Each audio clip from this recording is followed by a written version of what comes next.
wearing, diamond ring wearing, kiss stealing, wheeling dealing, limousine riding, jet flying, son of a gun, and I'm having a hard time holding these alligators. You're talking to the Rolex wearing, diamond ring wearing, kiss stealing, wheeling dealing, limo jet flying. We Rick flaring on us, flaring on us. We Rick flaring on us. You talking to the Rolex wearing, diamond ring wearing, kiss stealing, wheeling dealing, limo jet flying. We Rick flaring on us, flaring on us. Yeah, we Rick flaring on us, flaring on us. It's apparent these girls staring. I'm Rick flaring, gold across my chest. I'm fresh to death. I'm Paul Bearing, not at all scary. One eye open like Betty Wops and fine to these circles that's going in like a carry shot. Woo! I'm going in like a Mary Pop off that Mary Crop at the top flow at the Marriott. So questioning me is like questioning you. See, we the best dressed, so come and get blessed with the crew. Not one but two, different ways to slaughter your crew. Committed tat across the chest, I guess she blessed with the truth. People want to see them checks, representation of proof. Living through my elders trying to resonate to the youth. But ain't nothing to get my flash on. Longevity is heavily embedded in my melanin. Layman terms, I last long. My ground repetitive, I'm smoother than real silk. Lyrical cash cow who can't cry over spilled milk. We in here. You're talking to the Rolex wearing, diamond ring wearing, kiss stealing, wheeling dealing, limo jet flying. We Rick flaring on us, flaring on us. We Rick flaring on us. You talking to the Rolex wearing, diamond ring wearing, kiss stealing, wheeling dealing, limo jet flying. We Rick flaring on us, flaring on us. We Rick flaring on us, flaring on us. This ain't no normal situation, this preparation with greatness. Industry full of fakeness, it's really up for the taking. See, life is what happened to you, more so how you take it. Don't get stripped of your knowledge and mentally leave you naked. I like to live otherwise. I'm sorry that I'm fresh to death. I put the polo and apologize. See, black son, we ain't nothing like the mother guys. Quit to socialize, we organize, then we mobilize. Off the deep end like a scuba diver. And no confusion, just keep it pushing like Uber drivers. Woo! Business fresh just like a supervisor in a Gucci visor. Can't find a smoother rhymer. You're talking to the Rolex wearing, diamond ring wearing, kiss stealing, wheeling dealing, limo jet flying. We Rick flaring on us, flaring on us. We Rick flaring on us. You talking to the Rolex wearing, diamond ring wearing, kiss stealing, wheeling dealing, limo jet flying. We Rick flaring on us, flaring on us. We Rick flaring on us, flaring on us. Yeah, DQ baby. Shout out that boy Nigga for that fire track. Hey, Black Sun, sun up. What's up, Vinny Vegas? What in Vegas? Yeah. Shout out Pharaoh's Kids, D-Phase, yeah, Bubba C, yeah, Rick flaring on him, Rick flaring on him, Rick flaring on him, Rick flaring, son up, baby. Hit up Bohasha. Listen, brother, off script, there is a word from the Lord. Listen, God has given you the anointing of pettiness. Brother, you've been getting on JSU's neck since you got here. I never knew you was going to do a show about the Dion disciples. But beyond that, brother, listen, keep bringing the smoke. Keep bringing the pettiness. Listen, the people want to hear you. They're going to hear you. And remember, God's going to bless you. Be blessed, brother. Breakdown.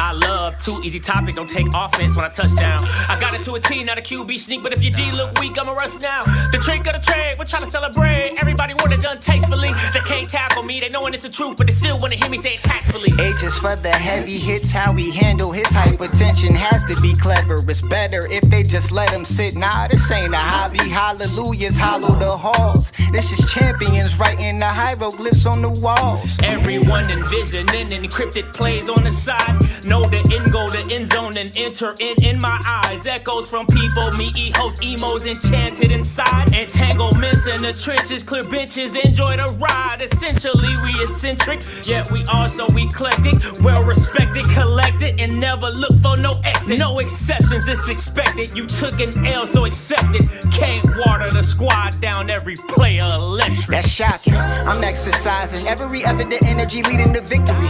I call that energy winergy. When we play, it's like a symphony. Execution of an extra point to put me up for endorsement deals. I'm in the end zone now, my favorite place on the field. I see no equals, even odds fall when stacked against us. We crack them in the trenches, then we send them back to benches. Eternalize my endeavors, Canton enshrinement. Exit 107 on 77's where you'll find us. Jay, bro, you snapped on that one, bro. That's cold. You already know what it is. Wednesday night prime time. Oh, listen, what Big Lotto say? Don't play with it, don't play with it, don't play with it, don't play with it. Okay, listen, this ain't even, we already know who going with who. Okay, this is just straight Clash of the Titans, Pink Scooter Bowl, baby. All right, and you know who it is, my brother from another, my boy, Mike Reed. I'm refreshed, Scotty.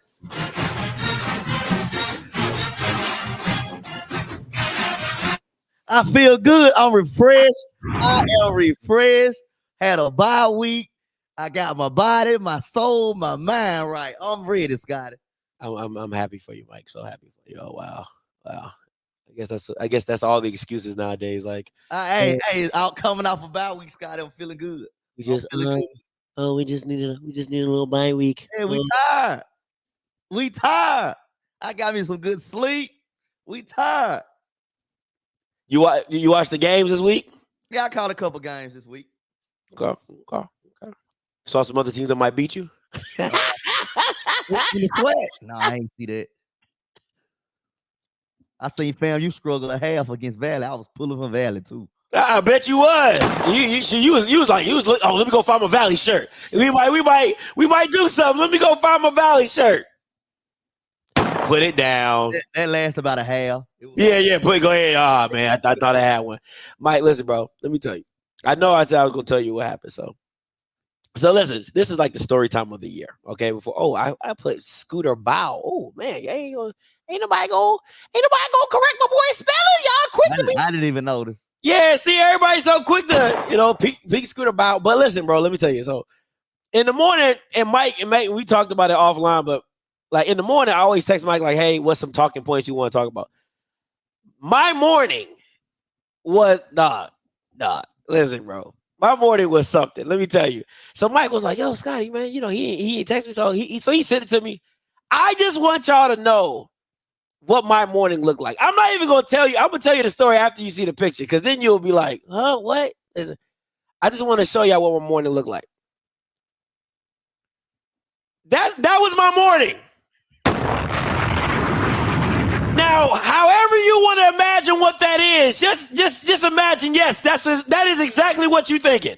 Okay, that is exactly what you're thinking. So I go, oh my God, listen, and that's not even half of it.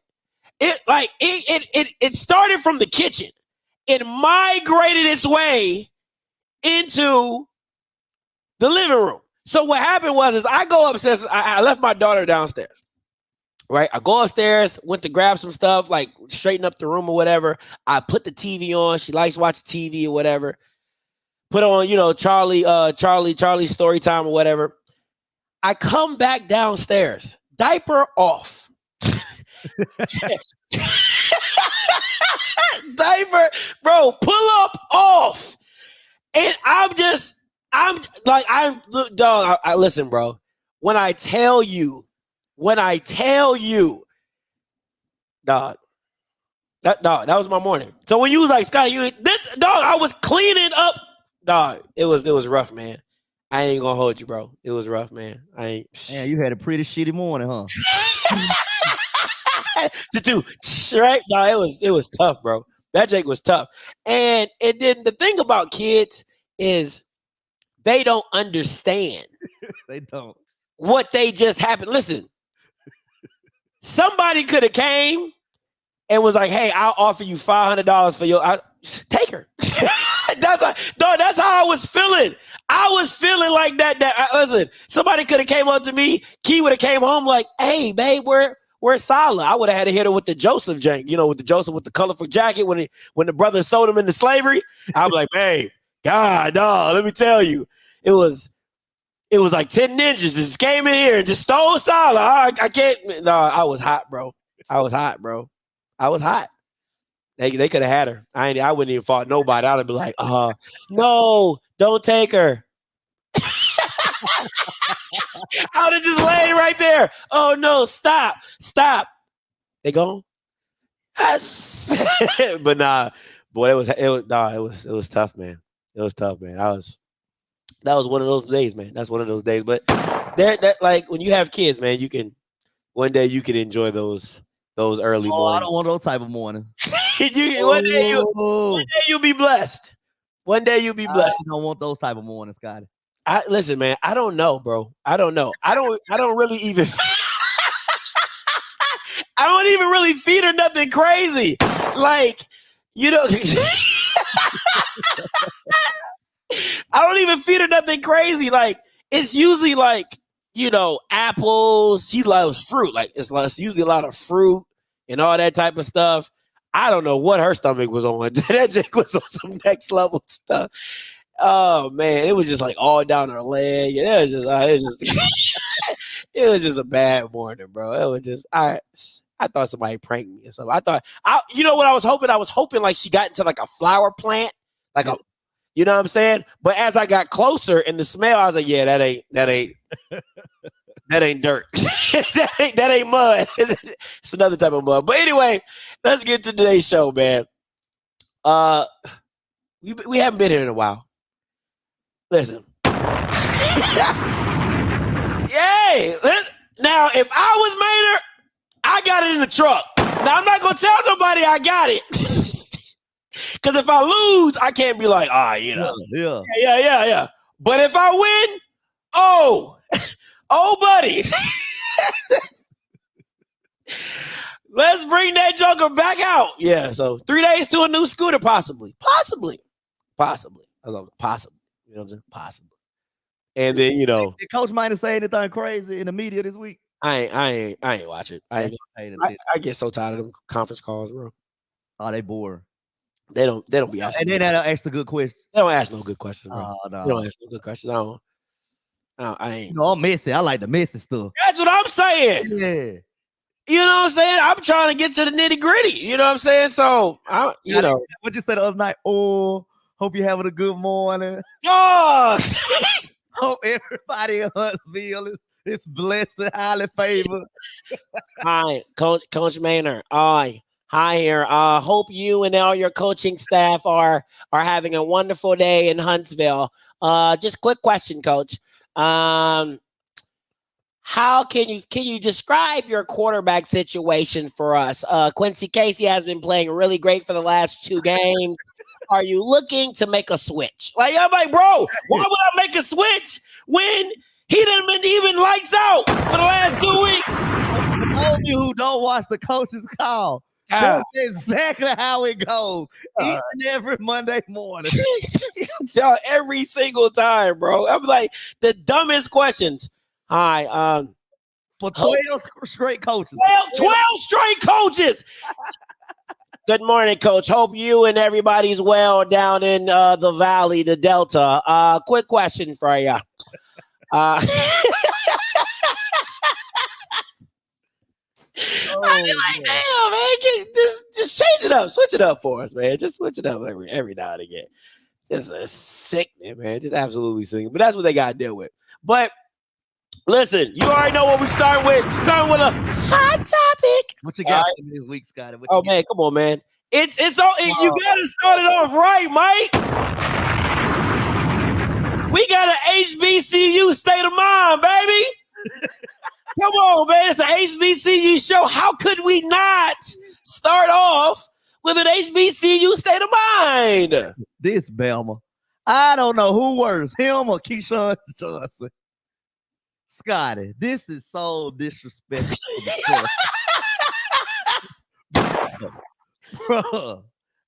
the bro, I couldn't believe this when I first saw it, Scotty. How dare you? And this was irking me. You Bama's up here praising this Colorado, that. Don't y'all know y'all getting the rich white man richer? That's all y'all doing. Colorado has like a less than a 1% black ratio, and y'all Bama's doing this, talking about Colorado, the new HBCU. And what about back in the time when they wouldn't even let black people go to their school? What about that? Y'all just up and forgot about that, huh? When we had to go to HBCU, the only place that we would the only place we were allowed to go. Like when I'm so grateful for my family, Scotty. When I was younger, like I grew up in everything HBCU. That's all I knew. I didn't know about the Power Fives and all that growing up. I mean, I went to a couple Ole Miss games, but that wasn't really. My dad sat me down and taught me the history about HBCUs and what separates them from everything else. Because it was a time we were not allowed to go to these schools. The only schools we were allowed to go to were HBCUs. So that's what separates HBCUs from, and that's what makes it so special. And I just find this totally disrespectful, bro. Bro, come on, bro. You a clown for that, bro. And people are out here defending this. I think that's the thing for me, right? Because it's black people defending this. Because the issue to me is understanding like Dion brings culture, but he doesn't bring the HBCU culture. Fact. Like we understand Colorado is now part of the cookout, right? Like we all understand that because Dion gave them the cool pass, the cookout pass, right? So they all invited to the cookout, but they're not an HBCU state of mind. Like that, just because Dion came from an HBCU does not mean he took the culture with him. You know what I'm saying? And I think for me, I just, I think you said it the best when you said it was a cult at Jackson, but it's a plague. Plague now, Scotty. In Colorado. I think that surmises the whole movement in itself. It was a cult at Jackson. It has now become a plague because one, it's everywhere. Two, you can't get away from it, right? And then when you go on Twitter and you try to, like, people are just they're maneuvering the narrative so much. It's just you don't even know where to begin and start because half of the people didn't even watch his time at Jackson, or if they did, they're going to run with the narrative of he did this, he did that, gave this, gave that. You know, it just keeps growing, man, and it's like a snowball you can't fight unless you're consistently just out in the media every day squashing narratives, man. It's tough, bro. If I'm being honest, man, I don't stick up for Jackson a lot, but I think in this aspect, like, it would be tough to be a Jackson State fan or alum because you're always getting darts and daggers shot at you, like, on the sneak tip. You know what I'm saying? Like, that's tough. I gotta give y'all, that's tough. I ain't gonna lie to you. Yeah, this Bama right here a clown. And Scott, you said something very interesting on Twitter. People saying Dion was underpaid and overworked in Jackson. You can make the same case for Colorado. The exact same. Because the amount of money they are pulling in right now, Scotty. Jesus. And he only get what, $5-6 million a year? Yeah, I mean, there's a narrative. There's a number that came out. I think he made over $290 million to Colorado. I think like 200 of that was like media money. Another 15 or 30 was, marketing, advertising, and merchandise, and all that type of stuff. So the narrative. Listen, I'm gonna keep saying this. You gotta like people are saying, well, Dion's a winner. Well, he is. Right, he was. You gotta give him credit for that. But to me, it's like, what are you paying for? Right, because if you're telling me he should be the highest paid coach in college football, it's not because of wins. It's not because of championships. It's because of his notoriety and his click value. Fact. You know what I'm saying? Like you have a thing it's called CPC click or clicks per minute, clicks per whatever. You know what I'm saying? Your click-through rate or whatever, all that YouTube stuff, right? So, because the value of what schools place on ordinary coaches is wins and losses and championships. Well, Dion kind of gets taken out of that equation because his wins are valued higher because of the media money that gets positioned behind him. So he could win 5 or 6 games and it would feel like for Colorado, they won the championship. Right. He could come back next year and win 5 or 6 games, and the media money would make it feel like they won the championship, but they haven't won anything. So if you base it off Dion's standards, because if we're being honest, outside of the championships that he won for Jackson, he never won the big game. And listen, I look at it like this. If you had all the advantages, you had all the coaches, had all the analysts, had all the talent, had the quarterback, and you still can't win the big game. Oh, you know, I know. Something's amiss there. Something's awry there, right? And now you step up another level and you can no longer out-talent people.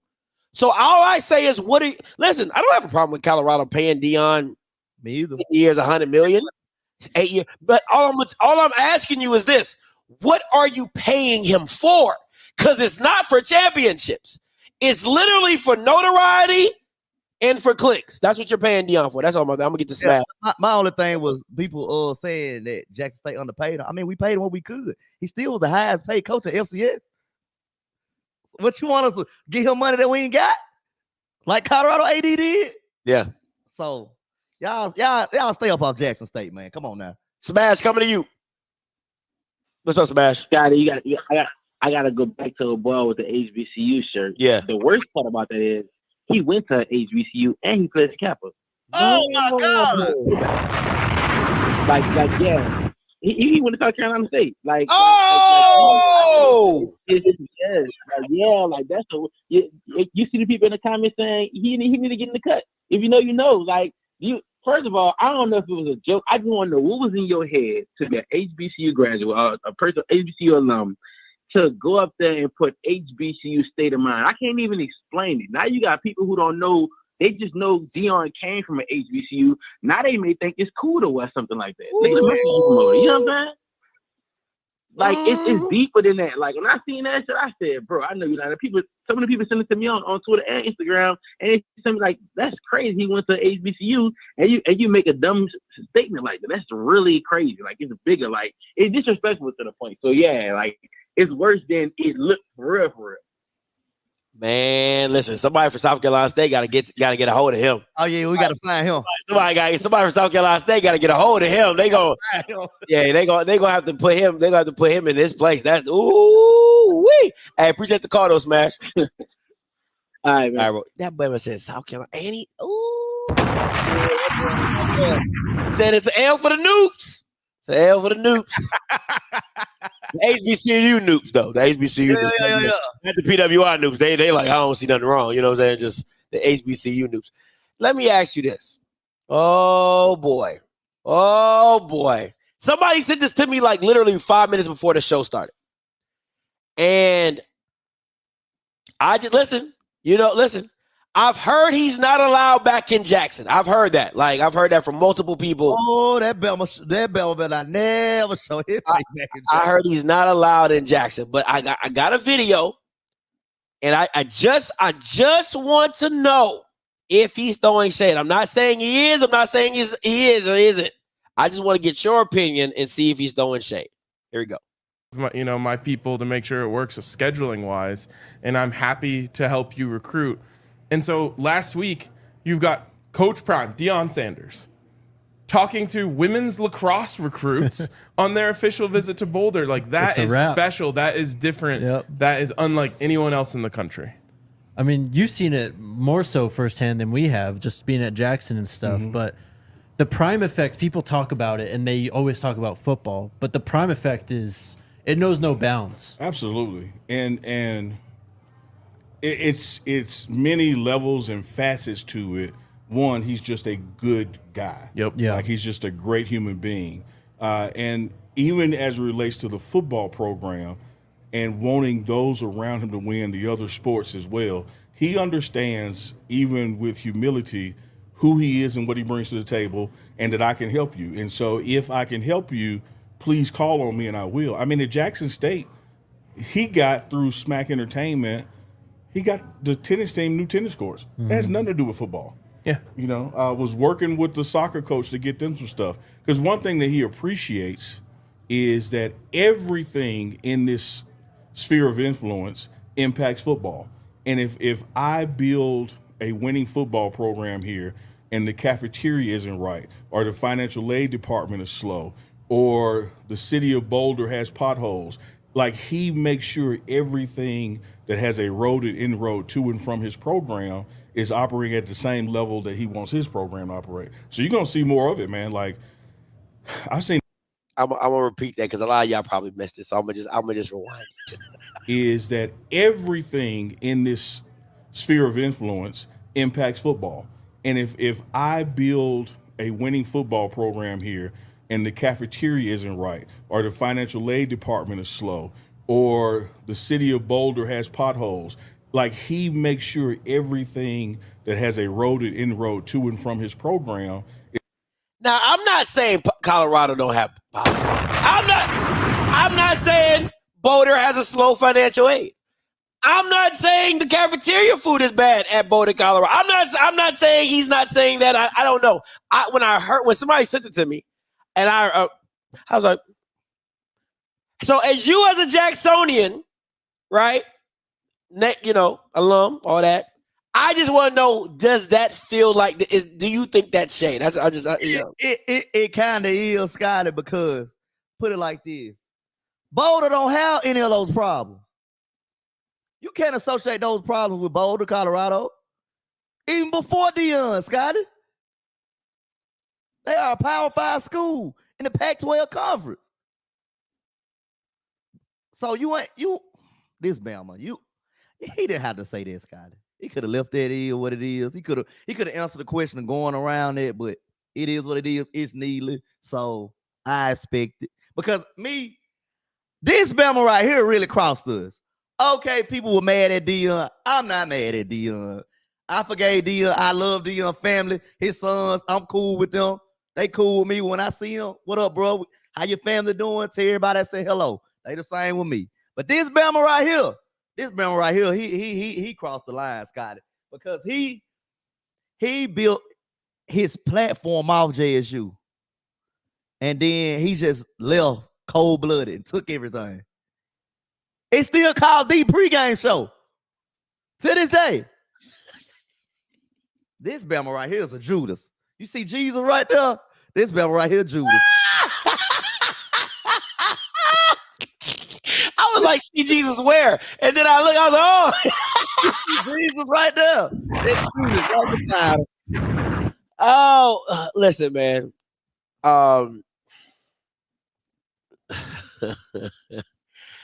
No, it's okay. No, I knew. See, this is the one thing. These are the parts that I love my job, because everything I say is on wax. So I got the video evidence to tell you that I knew. I said, no grown man that is not related to you should be kissing another grown man on his forehead. Once I saw that, I said, I don't know what this is. This is just, I'm not, that ain't manly. Now, that ain't manly. You get what I'm saying? That ain't manly at all. And how did he actually kiss him on the forehead? You didn't see the video? No, I didn't see that. I don't pay attention. My YouTube used to be off script, the pregame show, and the other content I watch. Now it's just off script or 1400. That's it. I threw this Bama away. I watch his content. It come to my phone. I don't pay attention. No, it was when he was at Jackson. Remember when Deion was in the wheelchair like this? You know, like Xavier, Professor X. He was in the wheelchair, just came back from surgery and all that type of stuff. And he was like, oh man, you know, I've really been missing you, da da da. You know, hey, mwah. I gotta go back and find it. I would send it to you. Oh, I'm gonna send it to you because I got it on a thumbnail and everything. And when that happened, I said, "This is this." I said, "What is this?" Got it. You my partner. I love you to death. I ain't never gonna kiss you on your forehead. That's what I'm saying. And I wouldn't expect you to, nor would I want you to. Like, you can show me love and compassion without kissing me on my forehead. I feel weird kissing my own son on the forehead sometimes. I'm like, hey, he came out my nuts. You know what I'm saying? Just saying. Hey, damn. You know what I'm saying? I just, listen, man, listen. The one thing I've always said is I can never knock somebody's hustle for going to do what's best for them because you don't know their circumstances of what that fun, that money and everything look like, right? Because, you know, I could be on here today talking about this, and then tomorrow HBCU go offer me a check, and I'm over there like, HBCU go. Here we go. You know what I'm saying? Like, it's possible. Right with the Scotty, you can plug me in, my boy. Yeah. You know what I'm saying? It's one of those situations, but to me, it's all about how you handle the situation. And I just didn't think it was cool. Like you said, like you literally you using the school's mantra for the show, built off of Jackson, picked it up, moved it to Colorado, and acting like it was Colorado. I'm like, yo, this is changed the colors of that. I said, ninjas is grimy. If he would have just changed the Colorado pregame show or something like that, I would have been fine with it, Scotty. I would have been fine with it. That's just beyond me on that one. I just like, and then he I don't want to say backstab, but that's kind of like the phrase with the people that work with him, like Charles, all them dudes, Charles Anger, just straight up. And listen, man, I can tell you this. This is why, and I don't give Ken and them a lot of credit, whatever. But that's why you have to be very mindful of because everybody assumed that was gonna be me. Like, let's just call it buck. Let's call a spade, right? Everybody assumed that was gonna be me. Oh, Scotty came with Dion here, Dion gone. Colorado. He in Colorado. He black and gold. But it's funny to me. Let's just keep it a buck. The people that Jackson people were running to, the pregame show, another person that shall not be named, right? They have more Colorado content than they have Jackson content at this point in time. So my thing is, and this is how I feel. I feel like if you would have gave Ken Clark that platform, you would still have that platform for. Oh yeah. You see what I'm saying? He says you solid to the core, man. That's what I'm saying. So that's what I'm saying. Like, some people, you have to respect the position that they hold in the culture, man. You know what I'm saying? And for your institution. So I would have to give Ken and Zoe their kudos for that, because man, I don't believe they would have. Now, I'm not saying that Dion wouldn't have given them an opportunity, but I don't think they would have turned their back on Jackson the way that, you get what I'm saying? That's why I feel like some people, you gotta understand who to feed and who to lend to, because you know what I'm saying, they don't give me those vibes of voting for JSU. Now, I'm not saying, because Ken is a businessman, so I'm not saying he would have built something on the side. And Ken would have worked away. That's what I'm saying. But he still would have stayed true to his JSU roots. That's what I'm saying. You know what I'm saying? I'm not saying he's not. He's a business-minded man. So yeah, Ken and Zoe would have probably came up with some way to be there, come back here, But they would have always given. They would have stayed solid JSU in that part, or passed it off. You know what I'm saying? Like, hey, the next up and coming whoever, hey, this for y'all. You know what I'm saying? And we'll come back when we can. Something like that. You know what I'm saying? So, and I agree. Like, I agree with Paris. Get your money. It's just how you do that. Hey, I'm all for the black man get some money now. You know what I'm saying? So, especially creating your own stuff, man. You ain't gotta be shady to get some money. You ain't gotta pull grimy stuff. You know what I'm saying? To get some money. Because, and you can say this, But listen, I believe in karma. That's just how I get down. I believe in that, and I think that listen. You can be a capitalist, and you can be somebody who's cutthroat in business, but you can still have morals. You know what I'm saying? Like you can be a tough businessman.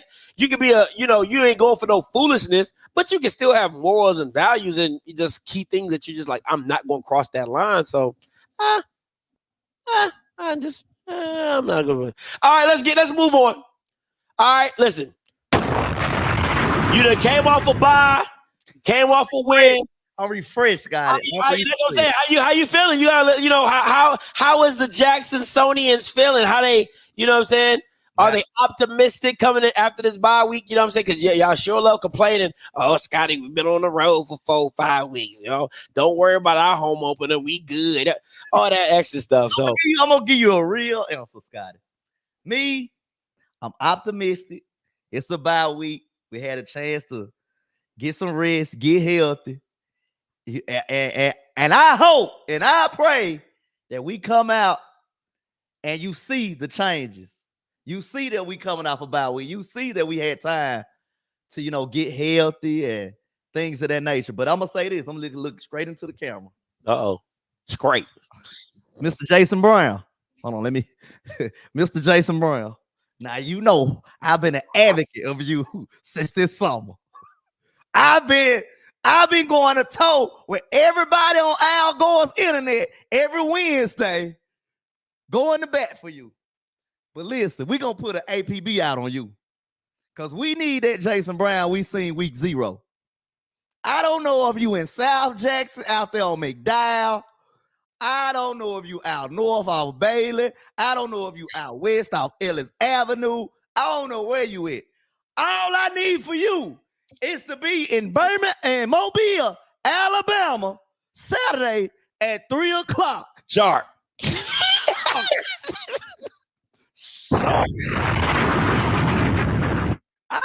I need that Jason Brown from week 0 to show up. Because we ain't seen him.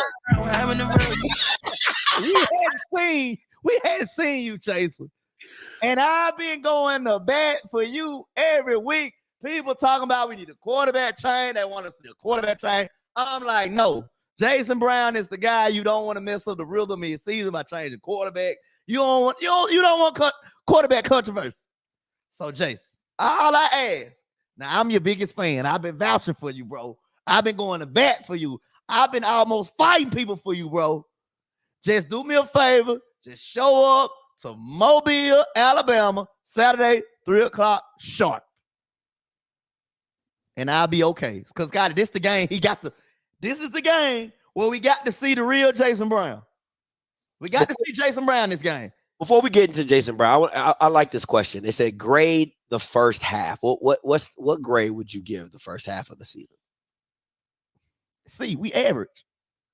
We are average. That's respectable. I was gonna go B-, but I'll take a C average. Hey, I'll take C. I'll take a C.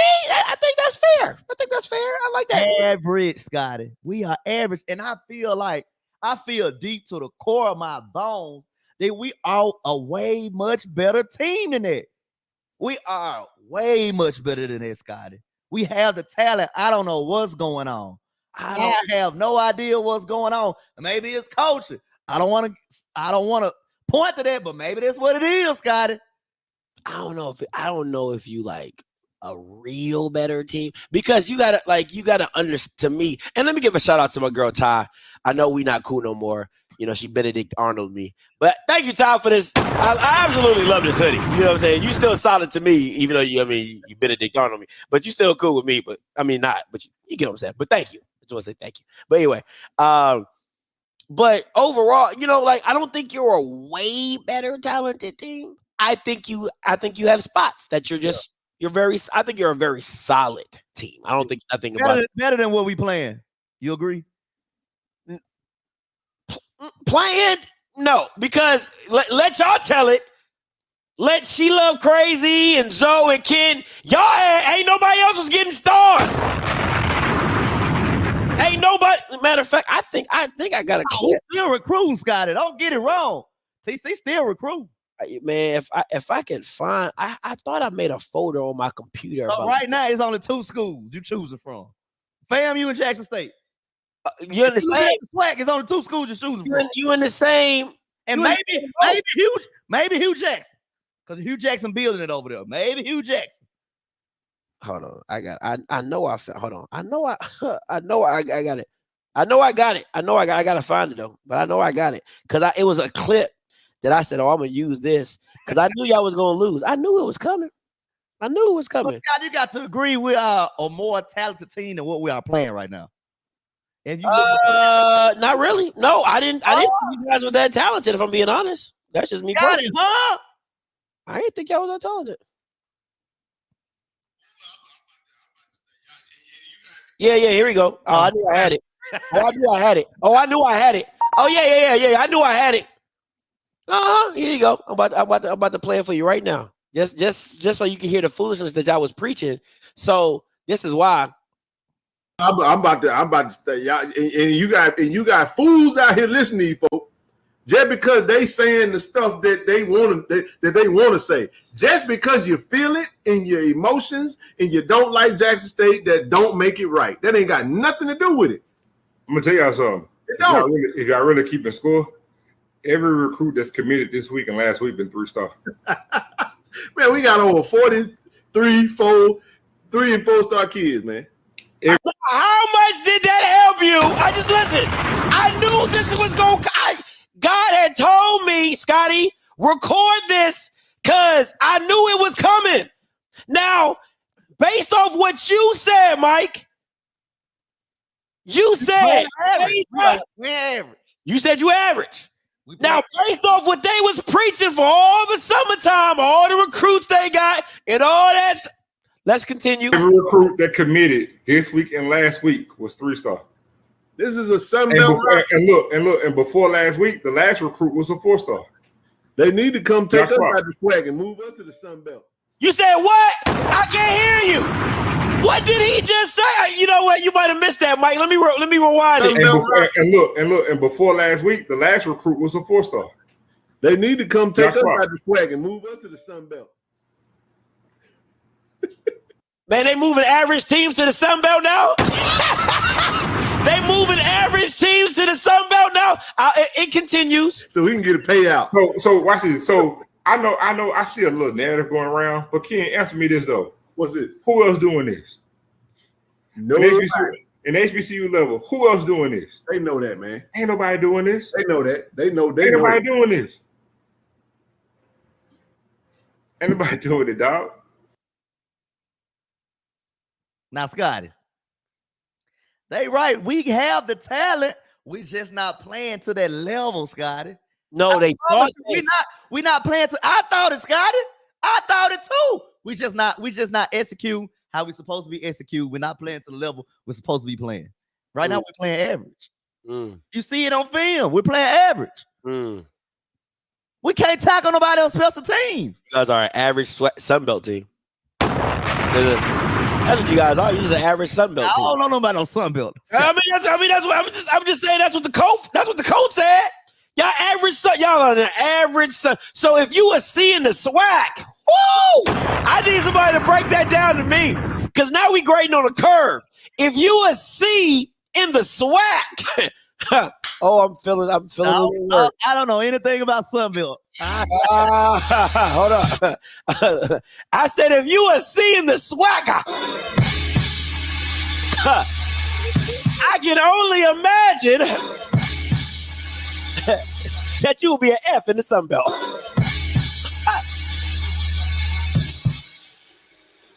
We just not playing. We just not playing. Okay. We're not playing with the par. Okay. And I hope this bye week allowed us to make some changes, especially defensively, because we really got a dark side defense. But we just you said a dark side. That sounds like that's every year. That was Jackson they call it the dark side defense. Okay. Yeah, So we're not playing like it. But it's a lot of factors that go into that. We don't blitz. We just sit back and just let quarterbacks just do what they want back there. Make a sandwich, put mayo on it, and then just pick a receiver and throw it to it. But we just not playing. We got the talent, Scotty. Believe me, the talent is there. I wouldn't say the talent it was there if it wasn't there. I mean, I don't see it.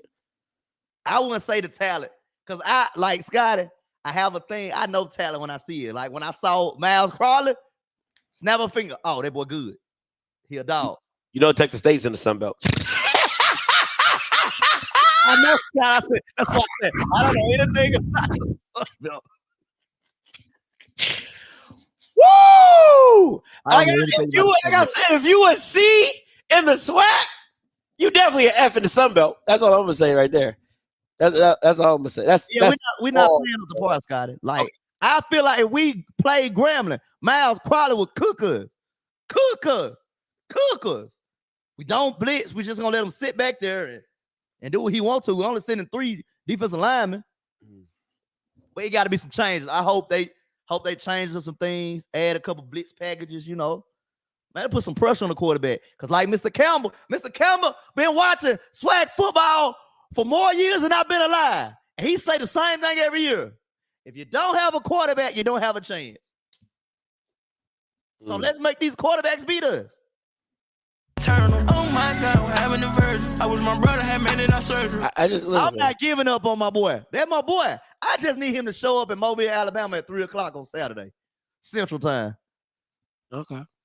I just, man, you know, I knew that clip was gonna come in handy. It didn't take you long to find it. You know, because I remember I sent this to somebody. You know, in the in Apple, you just click on the top and it show you all the media, so you just go right to it. I love that. So what are the other schools doing besides Grambling and FAMU?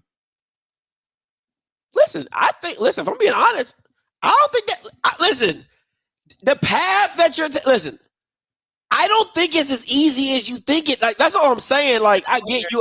I get UAPB. Okay, yeah, everybody going okay. Scotty, you know I put.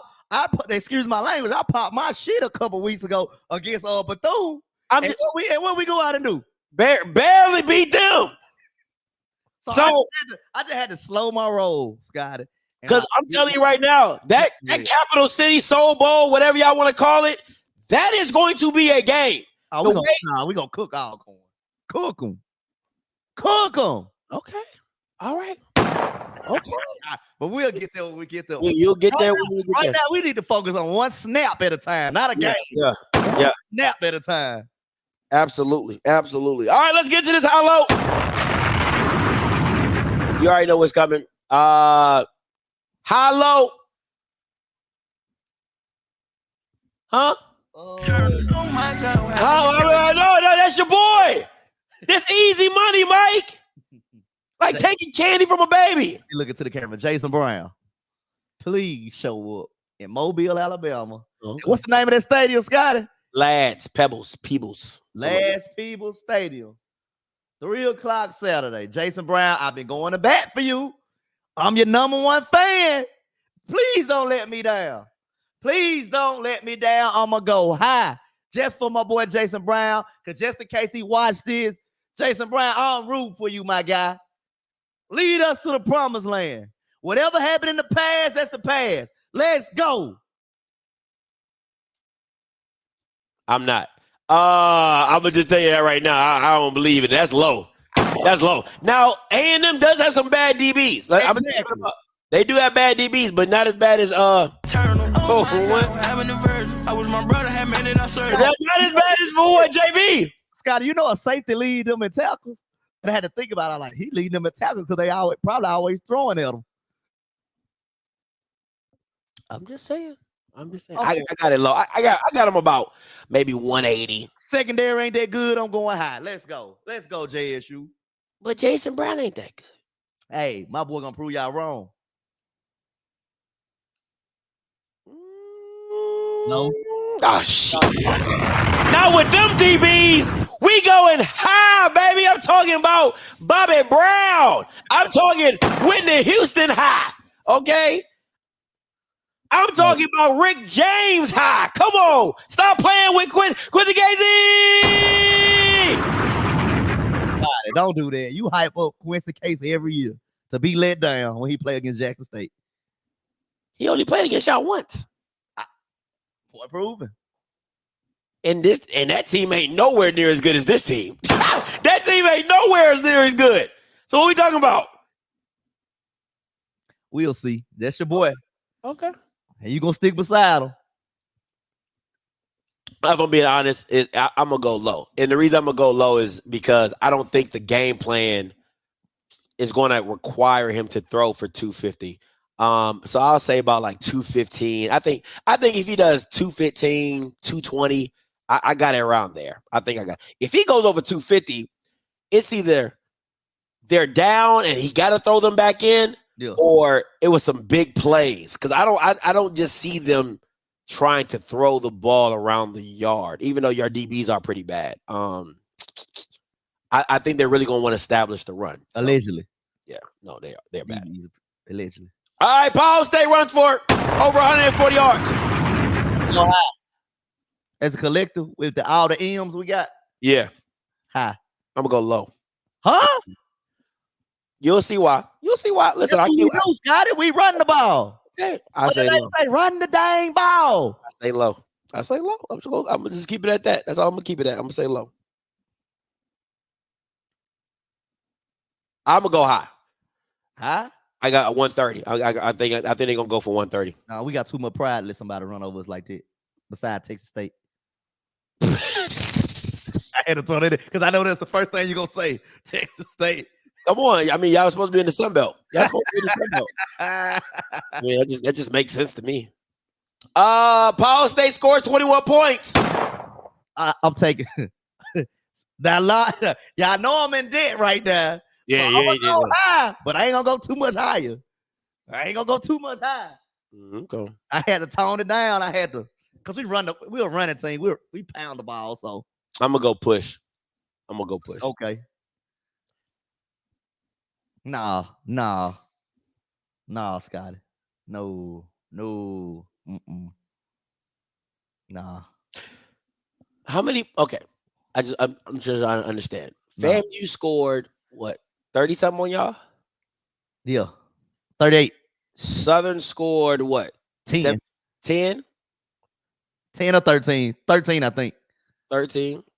Was it 27-13? Texas State put up a god awful amount. And Bethune-Cookman, they 16. Put up about 16, but really 9. Yeah, that last one then. You know what I'm saying? So I don't think it's too far off. See, don't get it twisted. We not Tuskegee, bro. No, dog. Oh no, we know you're not Tuskegee. I mean, come on, man. They riding that Tuskegee high right now. I ain't saying it's gonna put 35 on y'all. You know what I'm saying? I ain't saying it's gonna put 40. Now, if they do put 40 on you, woo! If they put 40 on us, we got 47.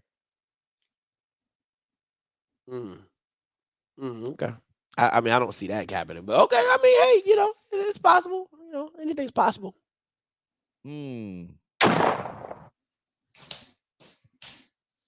How many we have against Bethune? That's your team. Why you supposed to know that? No, I'm thinking. 4. I'm gonna say yeah. I'm gonna say push. Right at 4. Hopefully we change some stuff defensively. I think we'll get back to our second wave. I'll say low, but I do think you'll get about 2 to 3 because DT always does some dumbass play where it's like a naked bootleg and you always talk about DT. And no, DT's a great OC. He really is, but he always does this 1 or 2 dumb plays that you're just like, why? You know what I'm saying? And then they get a sack and it's like a 8 to 10 yard loss. So I'm gonna say low, but I do think I get about 2 or 3 sacks. Hopefully we get to that 4 because I ain't gonna lie, we come on that 3-man front. I'm gonna lose my shit, Scott. You're definitely gonna. Yeah, I might break a TV or something. Oh no, you're definitely gonna be in a 3-man front. I can tell you that right now. Don't drive me crazy. Yeah, no, yeah, you're definitely gonna be in a 3-man front. At least probably like about 40% of the game. Oh my god, I'm gonna go crazy. I mean, I've been watching enough film. Yeah, I definitely. Now I want to mind you. A&M is second in interceptions in the SWAC. I just want to let people know that. They're second in interceptions in the SWAC. So creating 2 turnovers. No, Jason Brown he really don't put the ball in harm's way. He got 2 interceptions on the season. No, he's not going. No. Because he don't throw the ball over 10 yards. That's why. He not gonna. No. Okay. I don't see it. If you say so. Push. If it is, it's like a fumble, something like that. Now let's get into this matchup because it's the pink scooter bowl. You know what I'm saying? First year, that was with James. Straight demolishment on homecoming. TC Taylor called the plays. Make sure you note that. Oh yeah, I remember that. That was his first opportunity to. And then the next game, I'm gonna be real. If you watch that game from last year, A&M should have won that game. Quincy missed a lot of throws in that game. Probably definitely would have gave him a couple touchdowns early, so they would have been up. But yeah, I'm not. Yeah, that game was a little bit more competitive than what the score says. Shador had a huge halftime touchdown before the end of the half and kind of put Jackson on the momentum and they carried it forward for the game. But this is what it looks like in 2023. And this is what I said it's a strength against a strength. And what I mean by that is you have A&M's front seven against Jackson State's rushing attack. That's pretty much what this is going to come down to. Can A&M's front seven stop Jackson State's running attack? And then on the flip side, can A&M stay balanced against Jackson State's defense? Because one thing about A&M, yes, Quincy's thrown for a lot of yards, but in the same games, they've ran for over 100 yards as well. Asterisk by all that. They play Lane and Tuskegee. Asterisk. They played UAPB. They played Southern.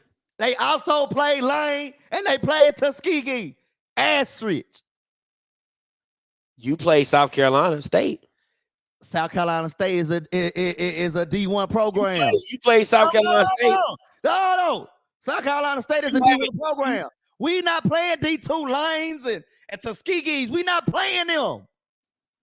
Once again. No, Scotty. You know I'm right, Scotty. Come on, Scotty. Check the schedules. Put the schedules side by side. Check the schedules. And they play Vanderbilt. Okay, they play Vanderbilt. Okay. But you played two D2 schools. I don't think they played Lane this year. Bluff. They played Lane this year? Yeah. They beat them 51-13. Week 2. Asterisk. Number 3 ranked defense, asterisk. Number 3 ranked offense, asterisk. See, y'all see what Scott is trying to do. No, I'm just telling you. Hey. That's the SWAC standings. Check the schedule. You got to look at these folks' schedule. I'm just saying that's what it said. Okay. All I'm saying is I think A&M's front seven, people are sleeping on A&M's front seven. They're pretty legit. That's all I'm gonna say. They lost to Southern. They ain't play nobody. You play Southern. We beat Southern. Okay, they play Southern. They lost to Southern. So competition. What they look like when they play against competition. We'll see. That's all I'm saying, Scotty. I just listen. They riding off the Tuskegee high. I mean, that's not bad. I mean, you definitely want. I mean, you coming off of Bethune low. I'm confused. We beat them. They beat UAPB. Is UAPB and Bethune not in the same boat? Yeah, you can say that. Okay, then. And whose win was more impressive, yours or theirs? They Lane and Tuskegee. Oh, now you're moving the goalposts like you said, like you told me. That's what you said. I'm just saying you play Bethune. So you can't brag on this number 3 ranked defense offense. Wait. And I shouldn't be able to brag on the number 2 offense for you because you played Bethune, but how many points did you offensively score? It wasn't 22. But you're only referring to one game. No, I'm just saying. But every school we have played D1. We didn't schedule 2 D2 schools to run up the stats on. You got to take that into account. I'm not saying this shit. Listen, listen. Your best bet. And we put up 34 points against. I was just about to say. Your best. The only thing you can really hang your hat on is Texas State, but then it makes you look even worse when you come back and you only put up 22 points against Bethune-Cookman. So it's like, is Texas State really that bad? Did they not care? Did they just think that they was going to put 89 on you? You know what I'm saying? It's just like, hey, that's all they can do. Come on, man. I get it, but don't put the number 3 offense, number 3 D. Don't put that's facts. I'm not saying it's facts. I'm just telling you what it is. It's tainted. The SWAC, okay. It's tainted. The SWAC doesn't see it as such. It's tainted. It's the SWAC. It's tainted. Okay. So I can say your points for Texas State is tainted. I can just say you scored 34, they put up 80 on you. Tainted. D2 schools. Come on. D2 program. Defense too. That means your defense. Ashley Robinson. Then what you do next year? Go schedule 2 D2 opponents. Go schedule 2 D2 opponents. First of all, be the number 1 SWAC defense. Let's not act like y'all didn't have Delta State on your schedule like a year ago. We did. Let's not play this game. All right. So let's not play this game. But that number 1 defense showed throughout the year. I'm just saying, don't act like you didn't have it on there though. You did. I'm just saying, just put a little asterisk beside it, cause we'll see. We'll see. We'll see on Saturday how much. Put an asterisk beside it really is. Let's make it. We'll see how much of that, because if they come back, if they put up over 28 points on you, we're gonna have 29. How, Mike? How you gonna score 29? We're gonna score. We scored it before. 29? Put 27 on Southern. Oh, I said 29. No. I said 29. Though the particular of the number. Do the math for me, Mike. How you gonna put 37 on South Carolina State? I said 29. Do the math for 29. Hold on. I got you, Scotty. Gonna be a lot of field goals, but I got you. Touchdown. Field goal. Field goal. Field goal. Touchdown, field goal. 29 points. Stop it, sir. Stop it, sir. 29 points. Stop it, sir. Stop it. But all I'm saying is asterisk beside that number 1, number 2, 3, whatever ranked defense or offense that is. I know a safety got to come in there somewhere. You only got 1 on the season. Anyway, listen, this is where it comes down to right here. Whose quarterback going to show up? Whose quarterback is going to show up? Now, I'll say this. If this is a chance for Quincy, listen, if I'm Quincy Casey, this team does not scare me. And the reason that this team does not scare me is because I played a better version of this team. I've played against 3 pros, a crazy, I wouldn't say, I say the front four is better last year. Better linebackers, better secondary. If I'm Quincy Casey, this team doesn't scare me. And if I'm the O-line, this team should definitely not scare you, because once again, they're not dealing. Now, I'm not saying they're not talented. I'm not saying that. I'm not saying that they're poo-poo. All I'm saying is if you've been on this squad for the last 2 years, this Jackson State team should not scare you. They should be looked at as a regular SWAC team, because that's exactly what they are. A regular, schmegular, a SWAC team. Now, if you're the Alabama A&M defense, you have to bring your hard hat. You have to come to play defensively and stop it. But to me, this is where the game's going to come down to. What you got for your boy? Scotty, they lost to a worse Southern team, so. No, I just. So they got to put some type of respect. It's not. On them Tigers. No. Some type of respect. Who lost to a worse Southern team, and your team is an upgrade when you lose Bashawn McCray? That doesn't even make sense, Mike. Come on, what are you talking about? They lost to a worse Southern team. How is that team worse than the last year's team? Make that make sense, Mike. Scotty, if you saying no, I'm not talking about last year's team. You saying They should not be scared of our team because of what we lost. They lost to a worse. We are better than Southern Jaguars. They lost to a worse Southern team. What are you talking about, Mike? You're saying this Southern team is worse than last year's? No, this Southern team is worse than our team. That's what I'm saying. This Southern team, is we worse are better than Southern. That's what I'm saying. So we're not better than Southern. Wow.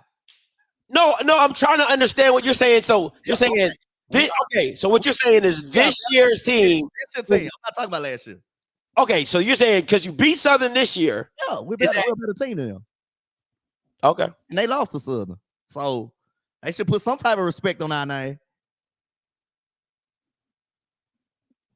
I guess. It helps. This ain't Tuskegee. This ain't Lane. No, this ain't that. That's fair. Like you said, they got to bring that hard hit. That's fair. I'll give you that. So all that roo. Coach might be doing that. Ain't going to work. Who has the better quarterback? That says the silence says enough to me. Next, the silence says enough to me. If the fact of the matter that you can't come out and just say Jason Brown's better, I don't know which Jason Brown gonna show up. That means he's not better. This is another battle, but you could have put both your M&Ms. Hey, we got like 3-4 of them, Scotty. It's really just two. It's really just two. Pick your poison. It's really just two. Stop playing. It's literally it's just Irv and Ahmed. Those are the two best ones. What about JD Moore? No, they're not as good as those two. Irv, listen, you can say whatever you want, just like you said about Jason Brown. Irv and Ahmed and Miller. Mulligan and Miller are your two best backs, and that's not even debatable. That's not debatable. They're your two best backs, period. So if we're going now, you might have a stable, you might have serviceable backs, but your two best backs are Miller and Mulligan, period. Their two best backs, Donovan and Morrow. So I'm going 2 for 2. Okay, who you taking? I'll take Miller. I'll take the M&Ms. I ain't gonna lie to you. I'll take M&Ms. Listen, Miller is just Miller's crazy. I like Mulligan is dope. I ain't gonna lie to you. Mulligan is dope, but Miller, you feel like when Miller get the ball, he can take it to the house. Yeah. Now Mulligan has some, for a big back, Mulligan do take it to the crib. I can't even hard to bring him down. It's so hard to bring him down. I think he got like the 40-yard. He had a 50-yard run against South Carolina State. He had another 60-yard run against Bethune-Cookman. I know he had he had a lot of yards against Texas State. So once he get in that secondary, it's over with. You cook. Yeah. So I would take. Listen, the one thing I don't like about Eaglin is I just think he's a little slow. Yeah. He's just a little slow for them. Morrow to me is the more explosive guy. Eaglin he's just a little slow footed for me. That's just me personally. He's a tough back to bring down. Runs hard. I'm more of a Morrow fan, but if I'm taking the stable, I'm taking Eminem. Yeah, that's not even a question. Absolutely. So, but it's gonna be a good battle though, of running backs and the stable that you got. I can't wait to see it, man. I really can't wait to see it. All right. Oh my God. If who lose? If y'all lose. Scott, I'll be so devastated if we lost.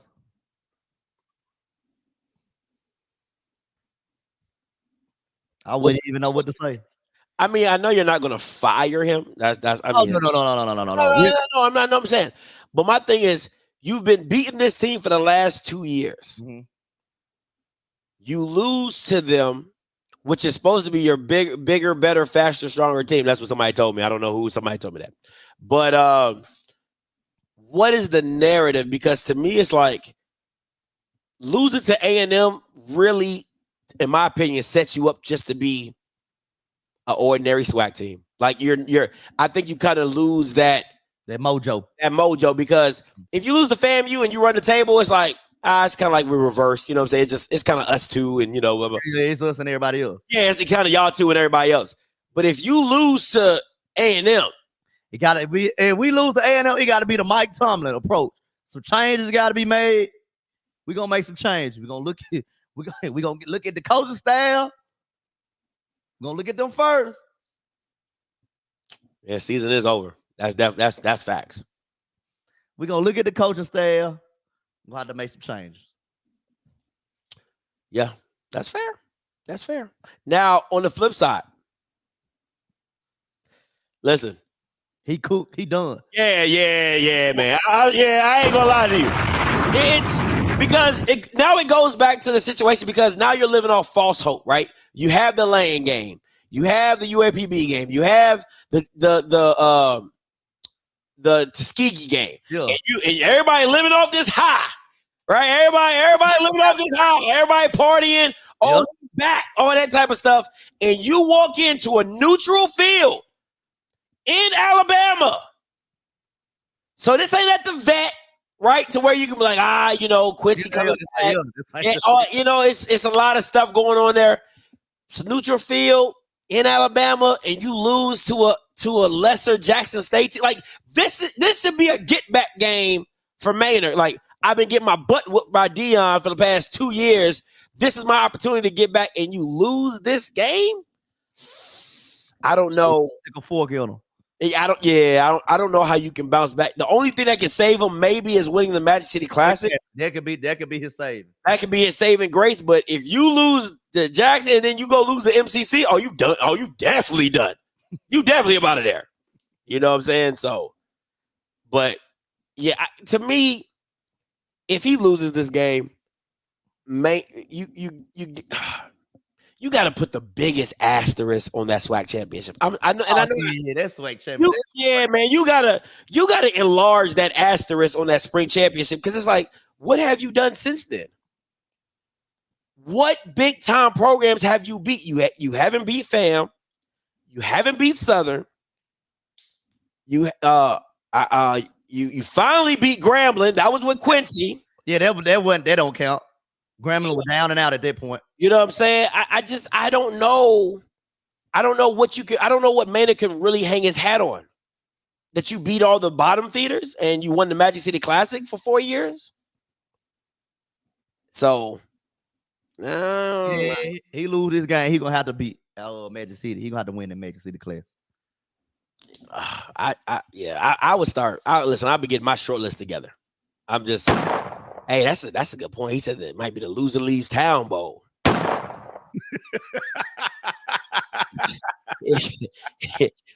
Everybody, pink slips on everybody. Pink slip. Hey, we gonna pay for pink slip. Whoever lose got to find a way home. Yeah, you know what I'm saying. And it ain't going back to your school. It ain't going back to your school, man. It's just, oh man, woo, it's gonna be a tough one. Absolutely a tough one. All right, here we go. Who you trust? I'm going with TC. Y'all know what it is. Going with TC. I'm not trusting Minor. He ain't beat nobody since that's the little SWAC championship with the Astros. TC ain't beat nobody. TC was the offensive coordinator, put 61 points up on Minor. That wasn't his team. He called the plays. He didn't recruit the players. He ain't the same. I'm going with TC. I think I got to go with Maynard on this one, and it's because he's been in the position before, regardless of not he's won or lost. He's been in these positions numerous more amounts of times, leading a team. TC ain't beat nobody. He ain't beat FAM. You know what I'm saying? He beat Southern. Okay, cool.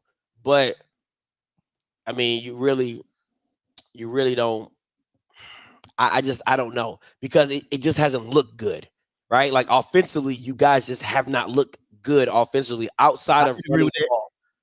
Outside of running the ball, you guys he's an offensive minded guy, and your offense just looks pedestrian. Like if you're not running the ball, it's like what are we?